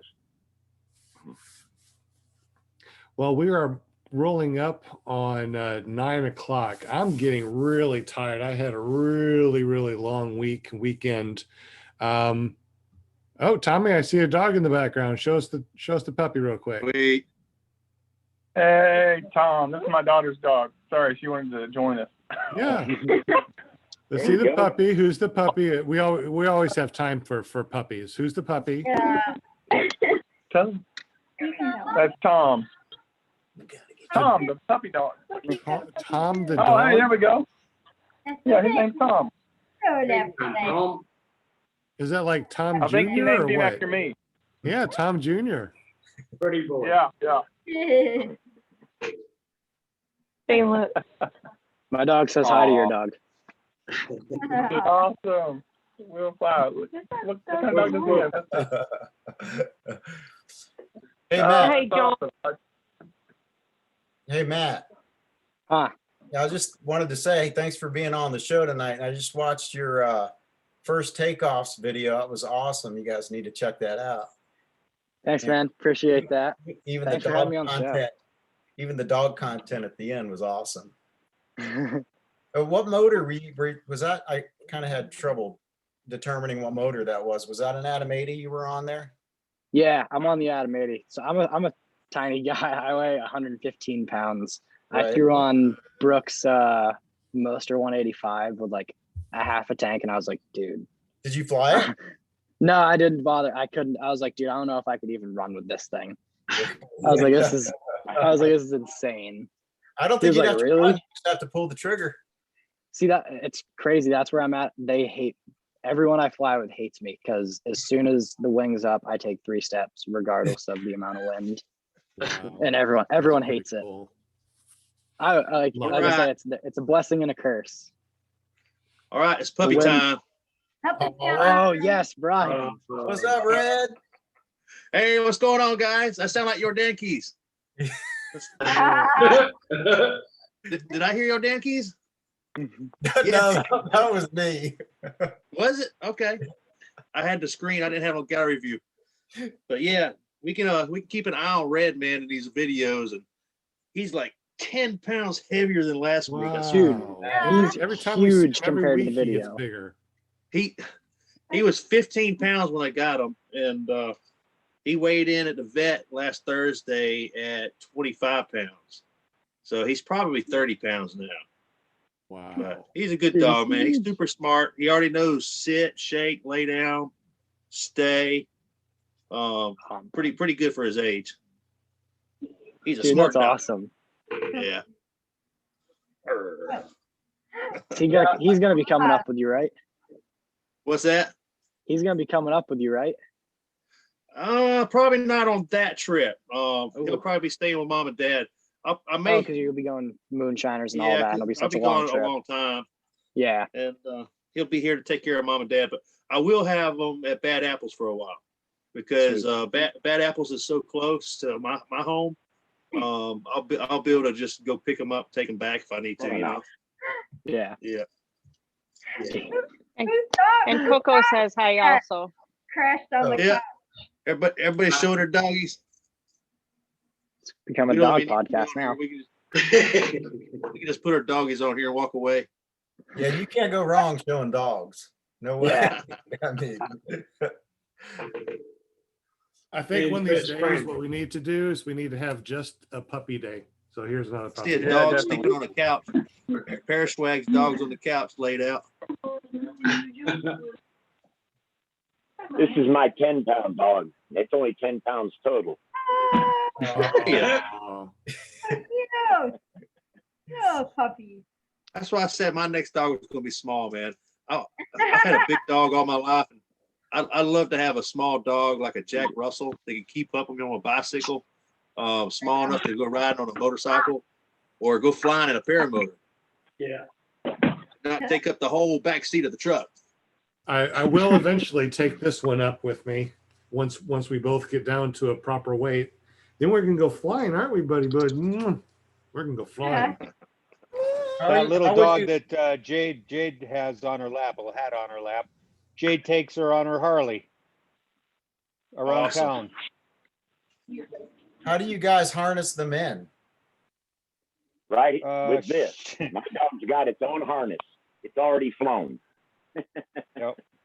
I mean, yeah, once I you bought that and strapped it right in front of me. Looks good. Jade has a little front backpack where the legs hang straight out, and then she also has they're called doggles, and they're goggles for dogs. Yeah, I got a What pair already for him. You know they've got hearing protection too. Yeah, definitely need the hearing protection. That's what worries me the most. Man, I'm drawing a blank, but we had a guy on the show 6 months ago that flew with his dog. He had built a harness and he foot launched with his dog, which is probably like a 70 or 80 pound lab. I mean, it wasn't a small dog. And, I remember that, Brian. That's one of the first things he did after he got out of training is he figured out how to take his dog with him.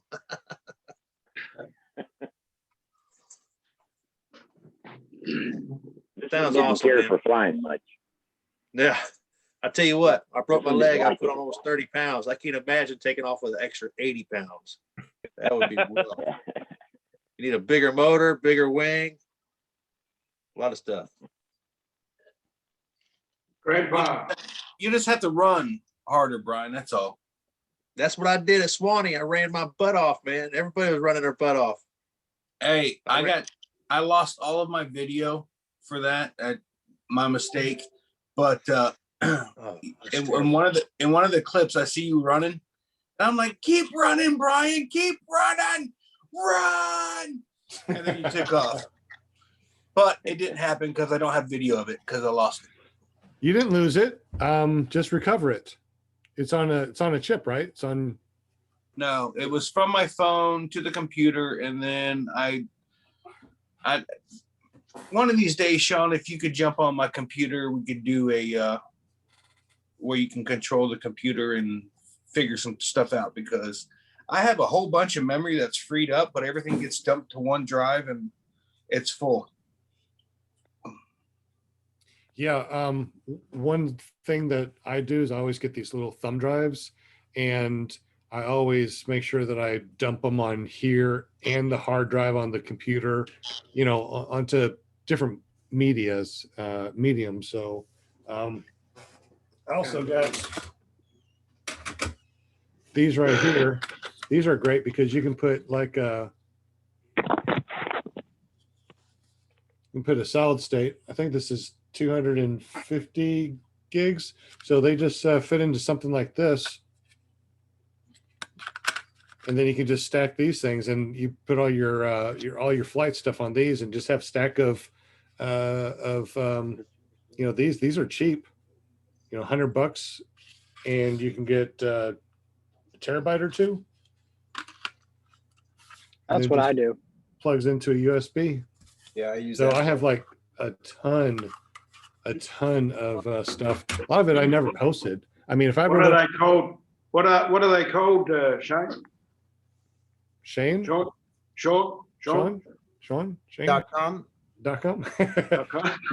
Yeah, you know I got SeanSimons.com, right? So I mean, It wouldn't surprise me if you didn't have .com. He didn't think to look for that yet. Now you told him. no, it's already I'll be taken. available. It's already taken. No, I just got a bunch of different hard drives. You know, I was a computer engineer for 30 years, so I got all these different hard drives. I just wipe them clean, and I just offload all my stuff to these hard drives. You know, Hey, just Sean, did you look for just www.ppg.com? yeah, it's already taken because people took it for the Powerpuff Girls. Really?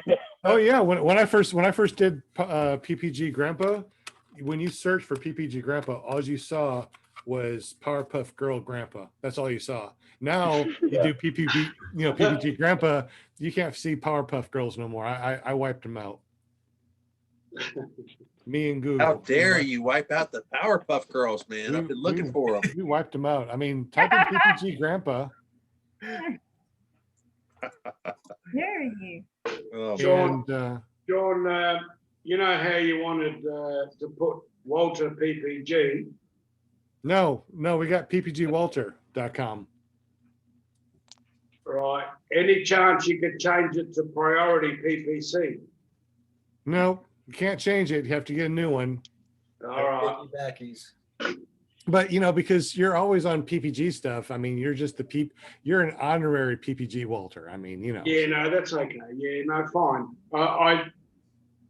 Because I'm going to do this cooking thing this weekend, and yeah, I just thought Priority could be, because that's what my name of the car was.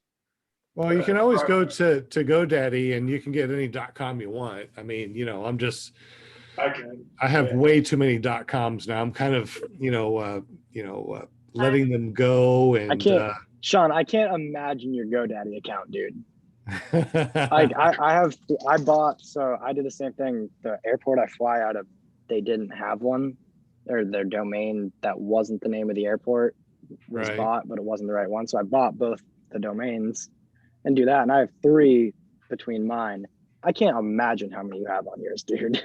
Let me look real quick because I'm curious to see what I have right now. I mean, like I said, I've been a computer engineer. You scroll. Oh, no, it's pages. I scroll down, and then it says you have to click the next page. Let me scroll down and see what I got here. I got. See. Is there a prize for the most .coms? Yeah, they get more money from me apparently. Currently I have 66. That's insane. Most of them are pretty much just oh, you know what? I can show you real quick what we got. Do you want to see? Don't show anybody. I'm curious. Don't show anyone. This is private here, so don't show anyone, but see what we got here. You're still live. So yeah, we got a lot of them. That's nuts. Dang.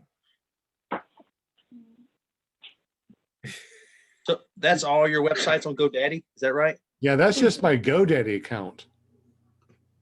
Where you got others? You got other accounts? Yeah. I was gonna say, what's the other one? Wix or Wex or whatever. I forget. So have you got a visit from Danica Patrick yet? Yeah, what? Have you gotten a visit from Danica Patrick yet? A visit? Yeah, she's the GoDaddy sponsor, man. I figured as many sites as Not you bought. she ain't there no more. Yeah, that's been a while. I know she was driving the NASCAR with her logo on for a while. Yeah, that was a long time ago. I think that's the whole reason why I got a GoDaddy account. And it worked. So sex sells. It works. I'm telling you. That's why all these Apparently, it works. We also got Dragon Campers in the house. What's up, Dragon Campers? Come on, get here. Somebody call 911. Shane is being attacked by a Rottweiler. That's not a Rottweiler. That's domestic abuse. This is useless right here. That's what he pulled a switcheroo. I saw a big black dog there a minute ago. Get down, Cobra. Jack, come here. Yeah, Jack. Oh, get up here. Come on. Here. Come here. if you're listening to this podcast, you got to go over to ClearPropTV.com and watch our live shows. He's just a big old lap dog, man. Yeah, he has been raised by like a 20-pound white American Eskimo, and he doesn't know he's 110 pounds. That's where Meek's at, man. He's 77 pounds. He doesn't realize it. He thinks he's a lap dog. All dogs think they're 2 pounds. Oh, He's currently trying to play with a cat. So I don't know if my dog knows he's a dog. I really enjoyed our little puppy half an hour. That was really cute. Definitely. We're going to still stay here, but we're going to go off the live stream and just chat, privately. Yeah. So definitely want to thank mainly Paramotors for being on here. So thank you so much for joining us. Is there anything else that you want to talk about before we kill the live stream? No, not really. I definitely just want to say thank you guys for having me. This was awesome. I've watched enough that I'm psyched to actually finally be on. It's killer. Had a great time. Yeah, you'll be able to watch it and you'll be able to listen to it too. Yep. And I've posted a few different places, so it's getting out there. Let me ask you something. When you first started listening to this, did you watch it or did you listen to it? Were you a viewer or a listener? I was a viewer. So I'm a big, it's funny. I think I'm on maybe the other side of podcast, kind of. I like watching I think that's kind of backwards a little bit. I like watching a podcast. Like I like the visual side of it, like seeing everyone's interactions and things like that. So I'm a big fan of the video side of it. So that's kind of a fan. I love it. A big fan because you're a paramotor pilot. Okay. I got you. Matt, just so you know, man, Jim CR120 is in the chat. He had a busy night. He's sorry that he missed you. He really wanted to see your show. He's have to go back and watch it later. So, but what's up, Jim? Has he got 50 questions? Walter Jim, knows. Yeah, Jim, we know that, don't we, Walter? Jim, in episode 62, won a strobe from faroutstrobes.com. So if you did not get the strobes yet, it was my fault. So you should be getting them here in the next week. Shane did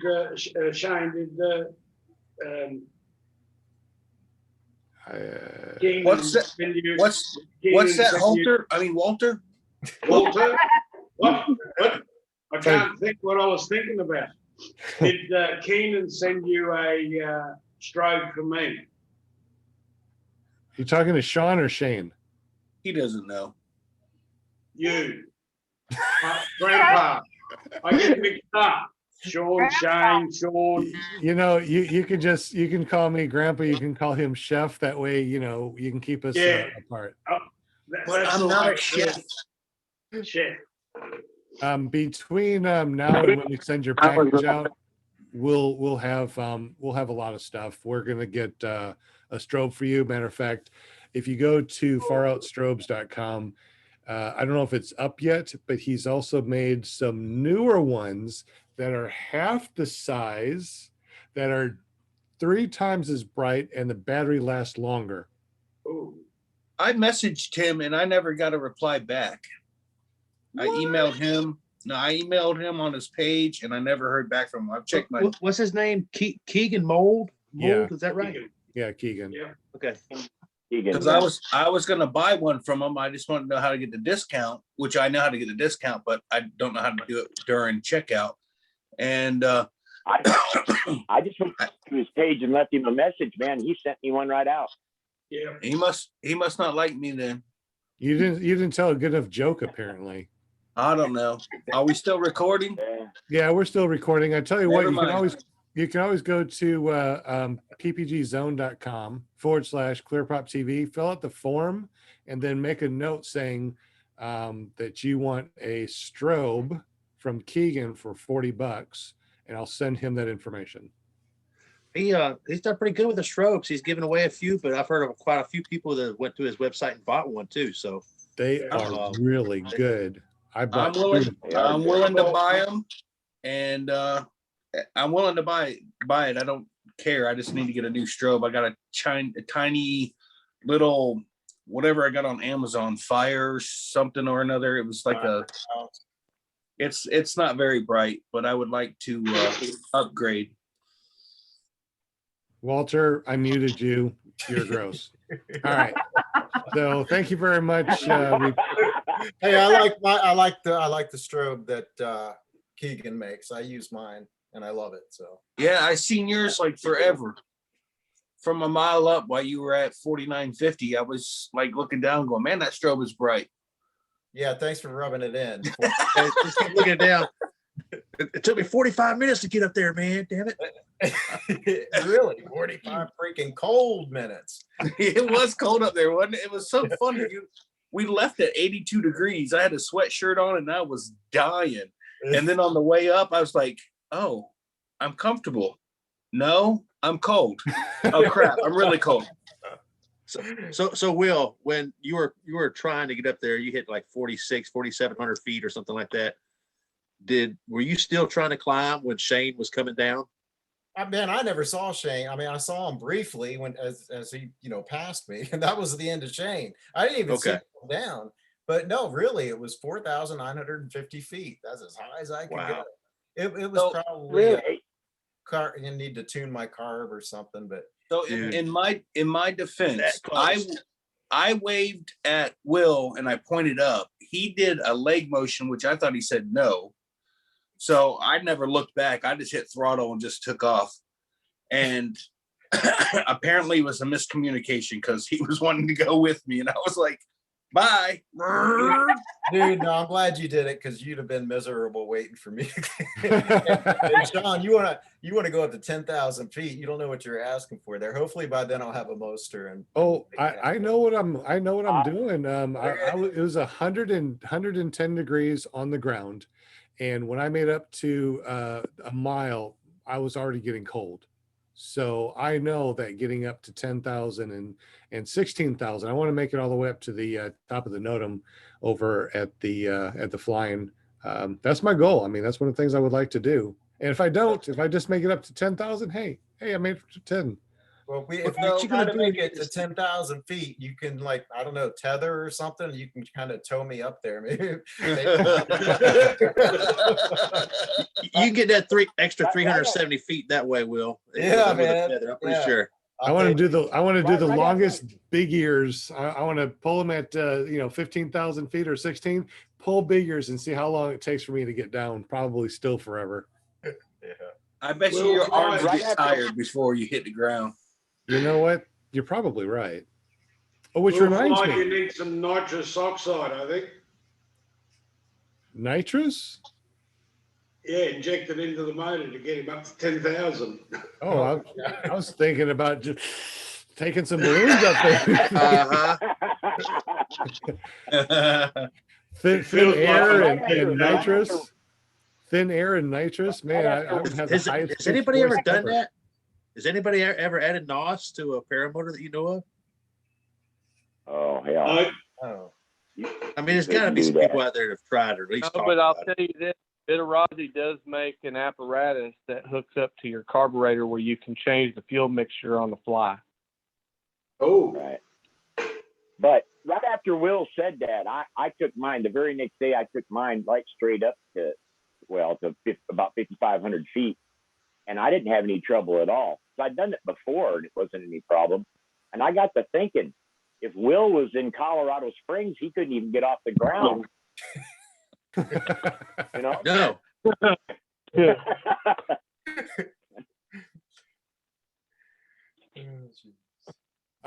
I wonder how much oh, you know what? I started flying in 2019 and I had a Roadster 3. In 2020, I had the Gen Vantage, and here it is 2021. It's time for my third wing already. What do you think I should get? Speedster? I heard Brooke loves that Speedster. What's that? EFCO free ride. Yeah, buy a free flight wing. Keep what you got and start free flying. Well, my Gen Vantage is also it's a dual. It's a free flight / motor wing. Not Linda. I know. So is my uni, but man, there's a huge difference between a real. Oh, Linda, are you leaving us? I'm leaving. Yeah, I'm leaving him. All right. Well, have a good evening. Thank you. Nice to meet you, Linda. Good night, Linda. This was a lot of fun. Will, I just have to say real quick, I watched your video today from the Swanee. Oh my God, you rocked it. I watched the whole freaking thing and I was just like, wow. I'm like, I know these guys. And I saw Brian on there and They were the that's why everyone likes to watch. That was it. cool. You have Brian, you have Shane. Yeah, you like the way Linda said that it sounds like she doesn't watch the whole video usually. She's probably talking about my videos. No, it was really cool. So I have to tell you, it was awesome. So I watched it. You. And I was like, yeah, I know those guys. So when you guys, you have a safe week. I'll see you this week on paraglidingtalk.com. Paraglidingtalk.com. Yeah. And everybody has to repeat it. I know. Well, that's the you know. I know. All right, you guys enjoy your evening and you all be safe out there, okay? All right. We'll see you next time. Thank you. I had a blast. Thanks, guys. Same channel. Bye. Bye. Same pair time. Hey, I will get to fly tomorrow. Love you, man. Love you, girl. Bye. Hey, So what do you Hey, think, Sean, Mark? What? Sean, I will Yes. tell you that Jim CR120 gave me a bunch of crap on my video on YouTube. All right, so it was my fault, but and I didn't take it to heart. He asked me if I went from sea level to or ground level, whatever it was. ASL or Emmett? Yeah. Yeah. And as I was driving and I hit the red light, I typed in the beach level, water level. Ground level? And it was my bad. It was my bad. Because I actually reset my watch to 0 before I took off. So that would be, what is it called? Sea You have above ground level, right? Me sea level, MSL. Yeah, and they have MSL. So anyways, I got confused in the hurry of typing that. And he's like, well, that doesn't matter if you're in Colorado and you're a mile high. If you jump in the air, you're at a mile high club. I was like, oh crap. So I wrote the wrong one down. So anyways, it's all good. I reset my watch on the ground before I took off, which is the altitude that I was at. And yeah. So Jim, I'm just busting on you. I really didn't think that you were trying to be mean or whatever. Jim's joking around. He said you almost went through a mile high. So it's all good. I mean, I just got confused. I got confused on the AGL and the MSL, whatever. But it was set at the altitude that I was, and I went up 1 mile above that. I will tell you, when I was in Ohio and I'm flying above the clouds and I look at my watch, which was set for MSL, what is it? MSL. I can't figure.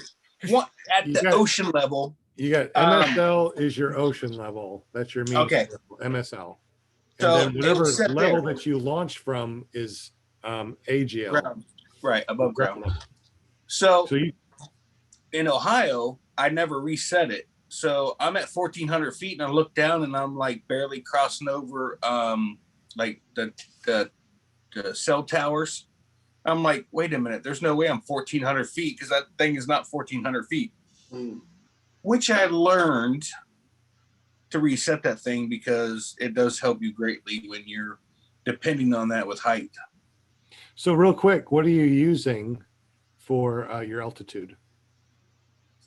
Besides the Skyfly High, I use my watch because I don't want to turn off the video to check my Skyfly High. So I use I think it's a Casio. It takes, so you have to push the button twice for it to go every 10 seconds. It'll give you your altitude, and it does that for 2 minutes. And if you don't do it, if you don't push the button, then it will only give you a reading every 30 or 45 seconds. So it does take a little bit, but I made sure that once I reached the mile, I kept going a little bit higher just in case it was wrong because I didn't want to have to repeat it. But everything was fine, dude. The winds were good up there. It was perfectly within my boundaries and a little bit outside of my comfort zone only because of the height. If You have a iPhone and you have an Apple Watch, you can download Altimeter Plus for your phone, and then it shows up on your watch. So as you're flying, you just look at your watch, and it's free. As you can see here, this is from the video I took of Shane where after you landed. His max altitude and height above takeoff. So the height above takeoff would be AGL. So 5308 is more than a mile. So there it is. So the max altitude 5364 would be MSL, I'm guessing. You're Yeah, right. that sounds about right. 35 minutes it took to get up there, was it, Shane? That was a total it took flight. me, I think it took me 22 minutes to get up there, and then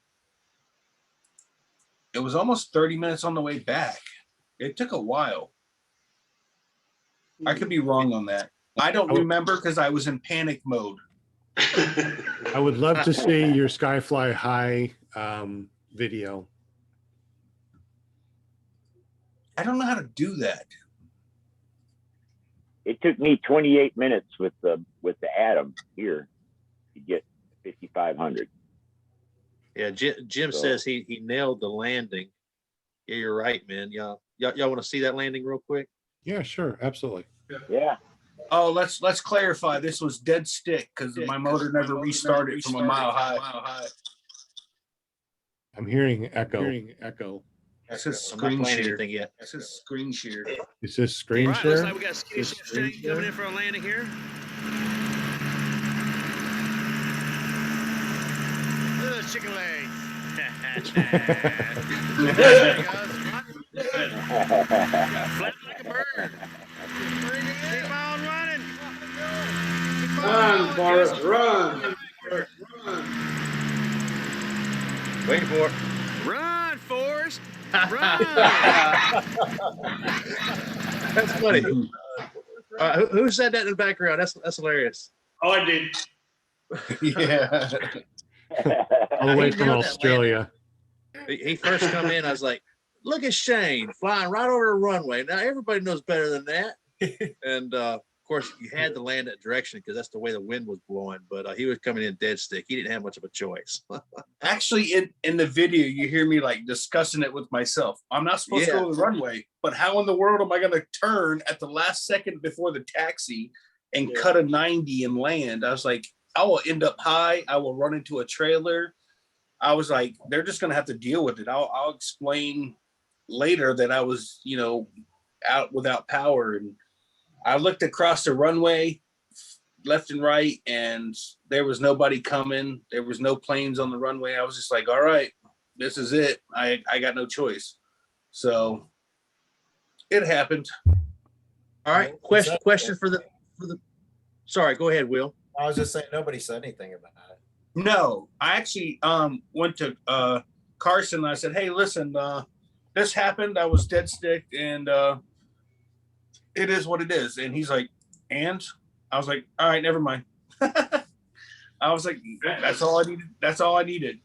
As I explained to you yesterday, Brian, I actually had to say the same thing, that he crossed an active runway. But then I thought about it, and in actual fact, when your motor's out, you are now a glider, so it gives you the right of way over anything powered.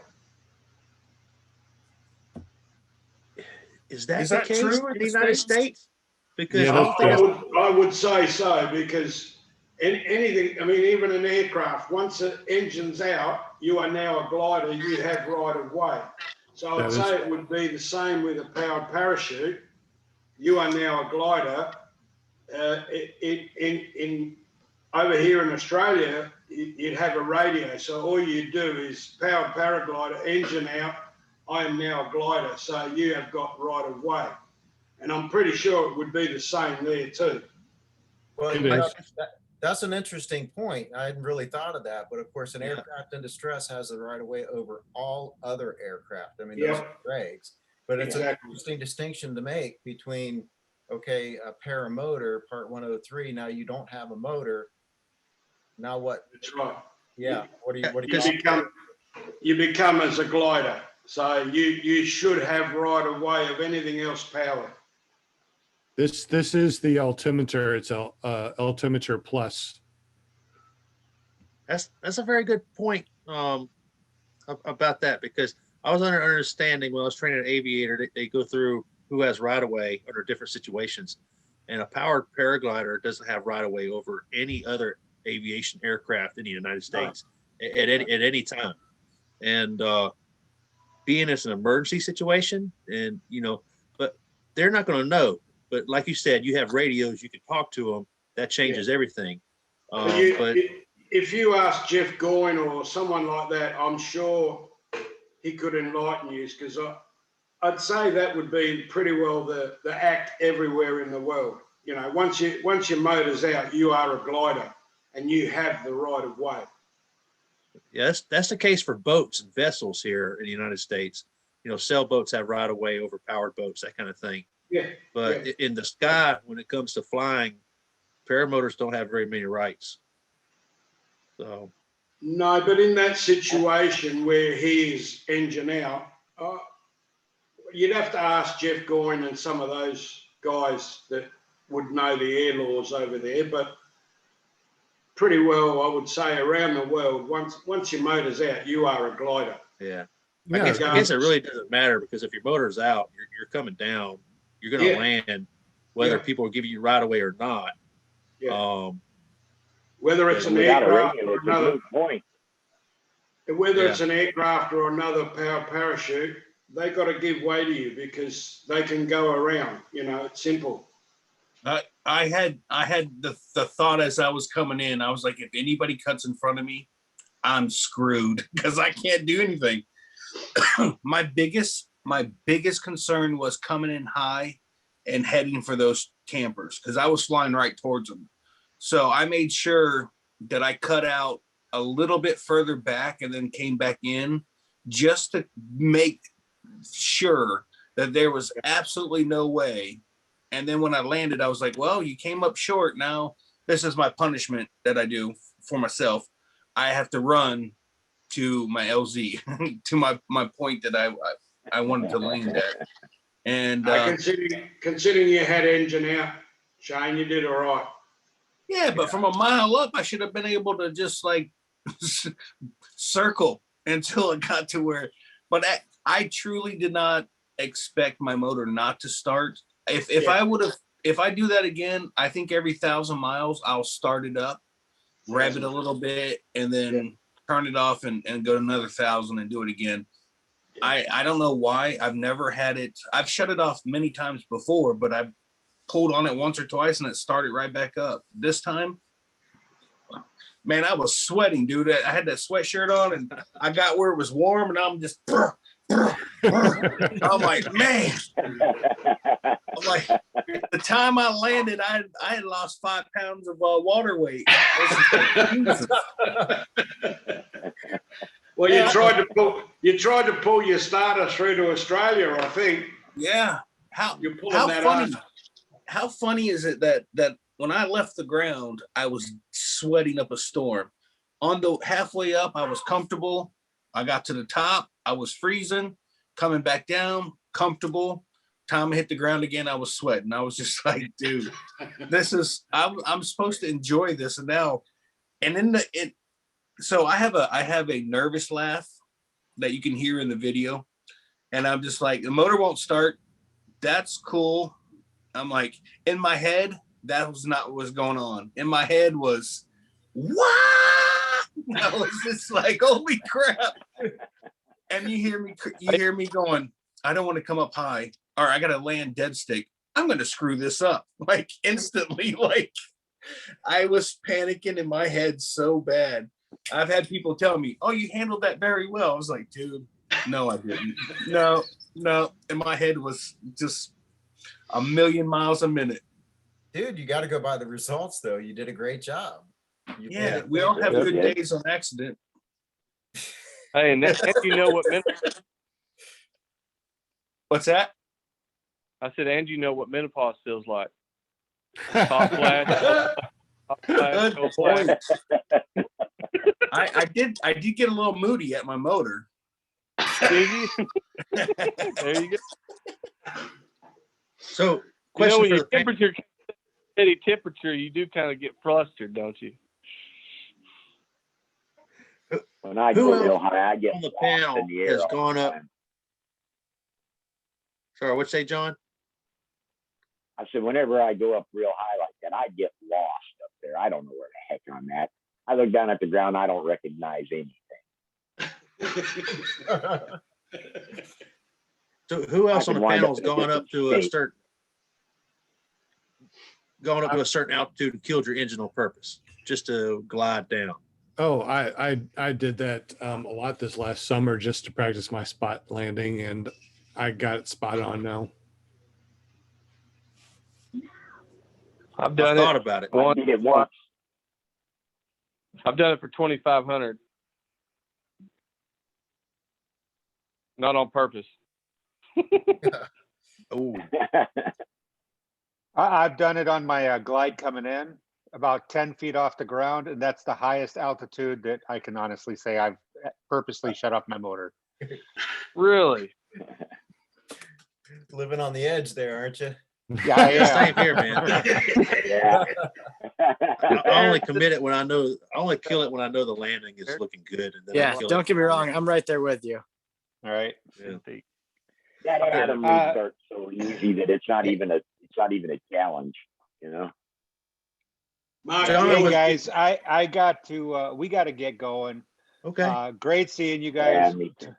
My spring break is for my kids is next week, but we're leaving tomorrow to take a conversion van out to Seattle for my parents, and they bought one and they had it delivered here, and we're driving that out tomorrow.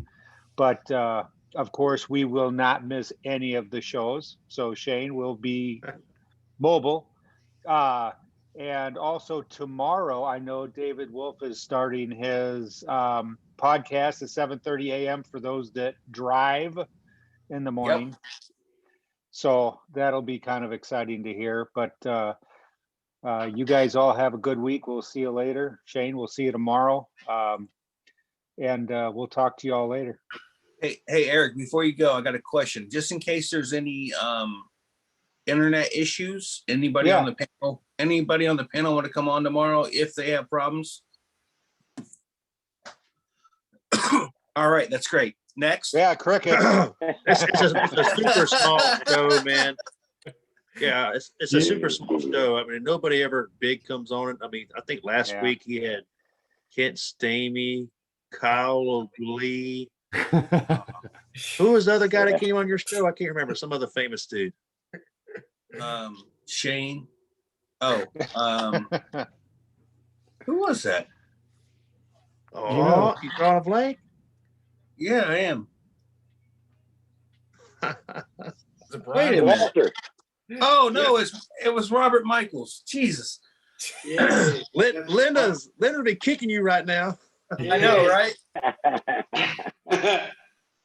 She got her son to come on the show with you, and you had Kent come on the show too, and he was training with Kyle. So that was pretty cool, man. Yeah, it was. Yep. It was pretty. Yeah, I was sitting there going, "Holy crap! What are they doing? Why are they on my channel? Why are they watching me?" Well, when you get big time, man, don't forget about us little guys over here on Monday night, man. No way, no flipping way. I already told you, Brian. I'll tell everybody in this room right now. Brian is such a laid-back, easygoing guy that I've actually tried to mimic what I think he would do in certain situations in my life. No, Really? seriously. No, yeah. No, I'm not. All right, I'm not kidding. All jokes aside, I think Brian is a really stand-up guy, and a lot of people, if the world was kind of like Brian, I think we'd all be in a better place, to be honest with you. Every time I hang out with a guy, I think he's just phenomenal. And you know, when he doesn't like the drama thing, Brian's like, I'm out. I don't want no part of it. You know what, dude? I would like to. I get suckered. I call it suckered because I literally can't stand when things aren't going right, and I'm like, oh no, I gotta voice my opinion. I've actually held back a lot because I say, hey, I don't want drama. I got enough drama in my own head. I don't need it brought in from other places. So, yeah, Brian, I give you mad props, dude. I Will's the same way. Will's laid back, easygoing. Ben is the same way too. I'm just like, dude, I need to hang out with these guys more often to keep me out of some trouble. Yeah, it's a great family of people, man. I appreciate all the compliments, dude. I feel the same about you, dude. You know, your jokes could be better. No doubt. They're all PG. I'm screwed. How do you? Nah, man, I'm just kidding. Obviously, we love hearing your jokes, dude. No, it's a great family. The people, everybody I've met, and I haven't met a couple people that I hear people complaining about a lot, but just pretty much everybody out there wants to help you, and they want to see you succeed, and most of us like to sit around, drink a beer afterwards, and talk about what we did wrong and how we do better tomorrow. Yep. Yeah, and Shane, we might seem like we're laid back, but like you're landing in our heads, we're probably like,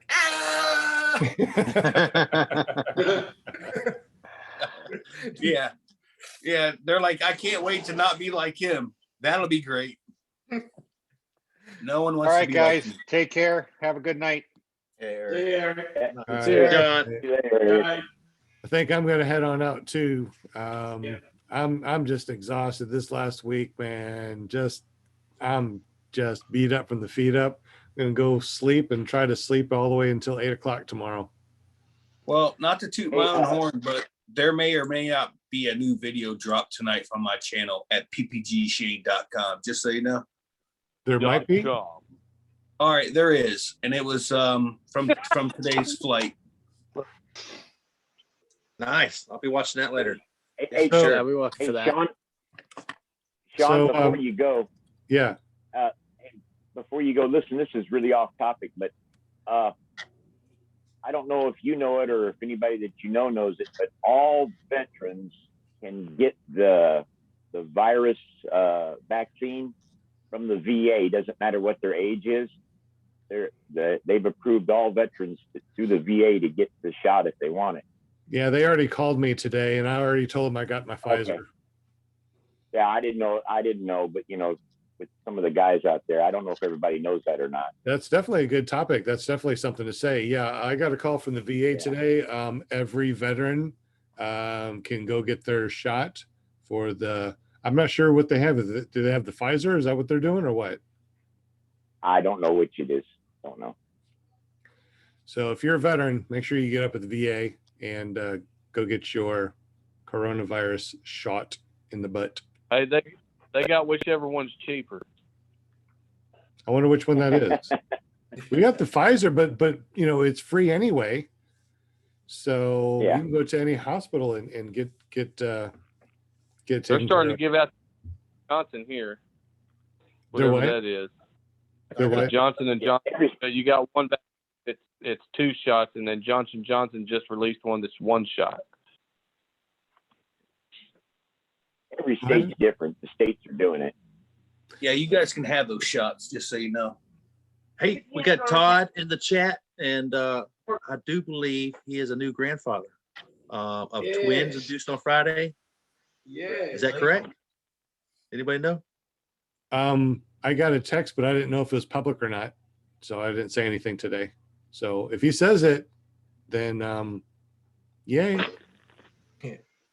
Yeah, he just got back from the hospital, and I think he mentioned in the chat that they were going to induce on Friday twins. So that's I'm pretty sure he's a grandfather now. There's a statement If he in the wasn't already. chat. There's a statement in the chat I'd like to read. Jim CR120 says, "Oh shucks, guys, maybe how about a group hug?" Oh. Apparently, we're not allowed to share feelings on here unless it's making fun of one another. Good Lord. Well, I mean, it's at the end. It's at the end of the. No one's here anyway. I mean, you know, there's 13 people watching, and there's 13 people in the Zoom chat. So you know, whatever. I did misspeak. It wasn't twins. They did have a girl. So congratulations, man. Congratulations on your granddaughter. Well, I hope she was single. She was just born. Todd put in there, just a single girl.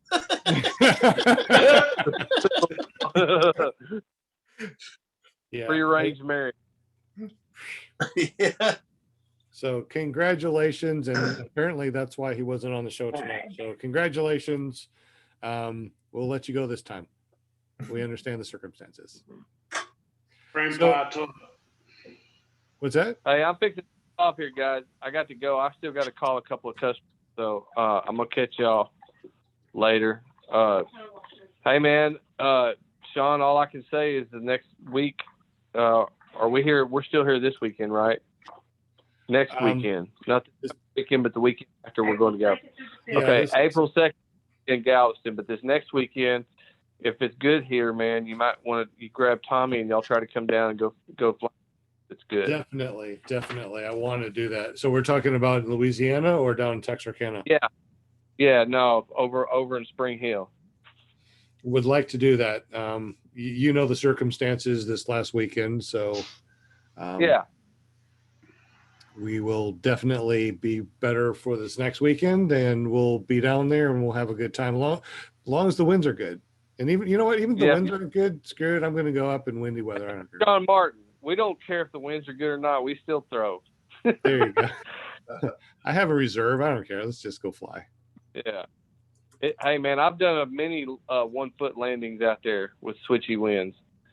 Yeah, you landed out too when we went flying. Yeah. Oh yeah, I didn't like that. Hey, let me tell you something. John Martin said his fields where he's at are like that because of baby pine trees and stuff, and they cut them and the stobs are sticking up. So he knew exactly what I was dealing with. I'm telling you, man, that was the worst experience I had trying to get off the ground. It looked awful. It was awful. What was worse is watching you do circles around the top of me while I'm trying to get off the ground. I was trying to get a good video of you taking off, and you just didn't. What? You know what's funny? You know it's funny. It wasn't but a field over. It was all grass. I know. I picked the wrong one. I picked the wrong one. I know. Anyway, and I'll catch y'all later. Hey, we got throttles. If you know, mainly Paramotors was talking about those throttles. I'm telling you, they are quality throttles. And they're $150, I think, but they're very much worth it. Y'all go check them out if you want to. And we got some more fuel sensors in. I've got 9 left. So if y'all are interested in anything like that, go check it out, please. Mark, those throttles sold that you got now? No, I've got 9 left right now. Oh, I've got 8 left. Okay, all right. I got red. All right. I got the red. I'll get a hold of you. I'll get a hold of you tomorrow. I have to have one because that one you saw mine. Okay, I gotta have a throttle, so I'll get a hold of you tomorrow. So keep one. Look here. We'll give them mine. There you go. Hey, I got Mark, red, black, and blue. Mark, you got my text this morning, right? I think I did. Let me look here. The one that you said you're going to text me later today? It's still today. What are we doing? When you're yeah. Oh my God, dude, I forgot. I'm sorry. I figured. Dang. Y'all don't know how busy I am right now. I mean, I'm not complaining at all. Trust me. But anyway. But let's talk tomorrow about that situation. Yes. I'll call you tomorrow for sure. I'm gonna be in the field all day tomorrow. I've got a list of customers I got to go see, so I'll call you while I'm driving. That's why I texted you this morning. I'm like, just sometime this week, just get back with me. I know you're busy. No, I'll do it. I promise you. Hey, text me in the morning just to remind me if you can remember that. And then you'll remember. I will. Because then I'll see the text and I won't touch it, and then I'll see it because I always check my phone every few minutes. All right. Sure. I don't even know where I put my phone. There's my phone. I'll just text you right now. Mark, Yeah, I'm do it, going to shoot you an email too. Yeah, shoot me an email, mark@paraswagUSE.com. Okay. Sweet. Okay. All right. Anybody else? Cheers, Mark. All right, Walter. Hey, we'll see you guys later. We'll catch y'all. Shane, when is your show, Shane? So we can start watching it. I need to subscribe to it. It is tomorrow night 7. at 8 o'clock. 7 o'clock our time. 7 o'clock our time, right? Yes. Yeah, sure. Yeah. I don't Okay. know. I don't know what your time is. It's 8 Eastern.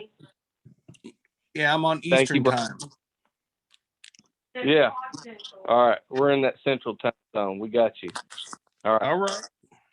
All right, guys. I appreciate y'all, man. Y'all have a good evening. All right. All right, bro. Have a good one. My screen froze, so I don't even know if I can stop the live stream or anything. We can hear you and see you. Yeah, my screen is just frozen. I can't click nothing. It's just crazy. I should take a screenshot of this one. It sounds like guys are getting ready to go. You can do like Shane and leave it on all night. Yeah. we got a lot to live up to, man. I woke up Sunday morning. I was like, damn, Shane is still live streaming. Boy, they had a long one last night. Yeah. 15 hours. Somebody forgot to turn the live stream off. Yeah. There was still somebody watching it in the morning. There was still one person viewing. That was the most expensive one ever because they charge by the gigabyte. What? Well, it's just a black screen. It couldn't have been too much data. No, I'm just kidding. That's being funny. Hopefully, I took a screenshot of this. I'll send it to the ClearProp guest chat so you can see what my screen looks like. I don't know if I'll be able to kill the live stream. You guys can still hear me? Well, before we bail, I just want to say, Matt, thank you so much for coming on the show, man. And I hope we got enough time to spend with you to get your story out and questions answered or things that you wanted to talk about. Sometimes we get long-winded, talk about other sidetracked on other stories.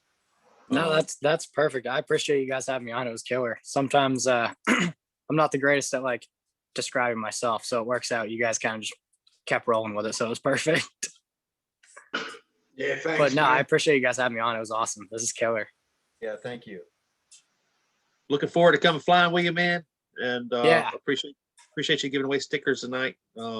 People like to get, like you say, they like T-shirts and stickers, so it's always nice to win. One day, maybe I'll win something. But I was gonna say I'm supposed to be sending you some. I'm sending you a T-shirt. Message me your size so I can get you a T-shirt too. We won't talk about that. No. Private message. Oh, yeah, no problem, man. I appreciate that, dude. No doubt. Yeah. But guys, I'm gonna go ahead and bail too. I think, man, it's 9:42 here. Yep. And yeah, I'm getting a little tired myself. I'm probably gonna hop off. It's getting there for me. Yeah, time to get our beauty sleep. So thank you everyone for listening. Thank you everyone for watching. This is ClearPropTV.com. You can also listen to us at paratalk.org. And I think there's another .com someplace, but we'll just say ppgzone.com. Make sure you go there and check out everything. Our very own Perry has taken care of that. And it looks pretty darn awesome. He changed up the front and everything. But anyways, guys, thank you so much. I'm going to see if I can kill the live stream, and I'll see y'all tomorrow on Shane's show. Yep. Sounds good. Never trust a skinny chef. Never trust a skinny chef, Shane. Hey, I gave Brian and Shane co-hosting rights. See if you can kill the live the recording real quick. See if you can hit pause or stop on the recording. Let's see.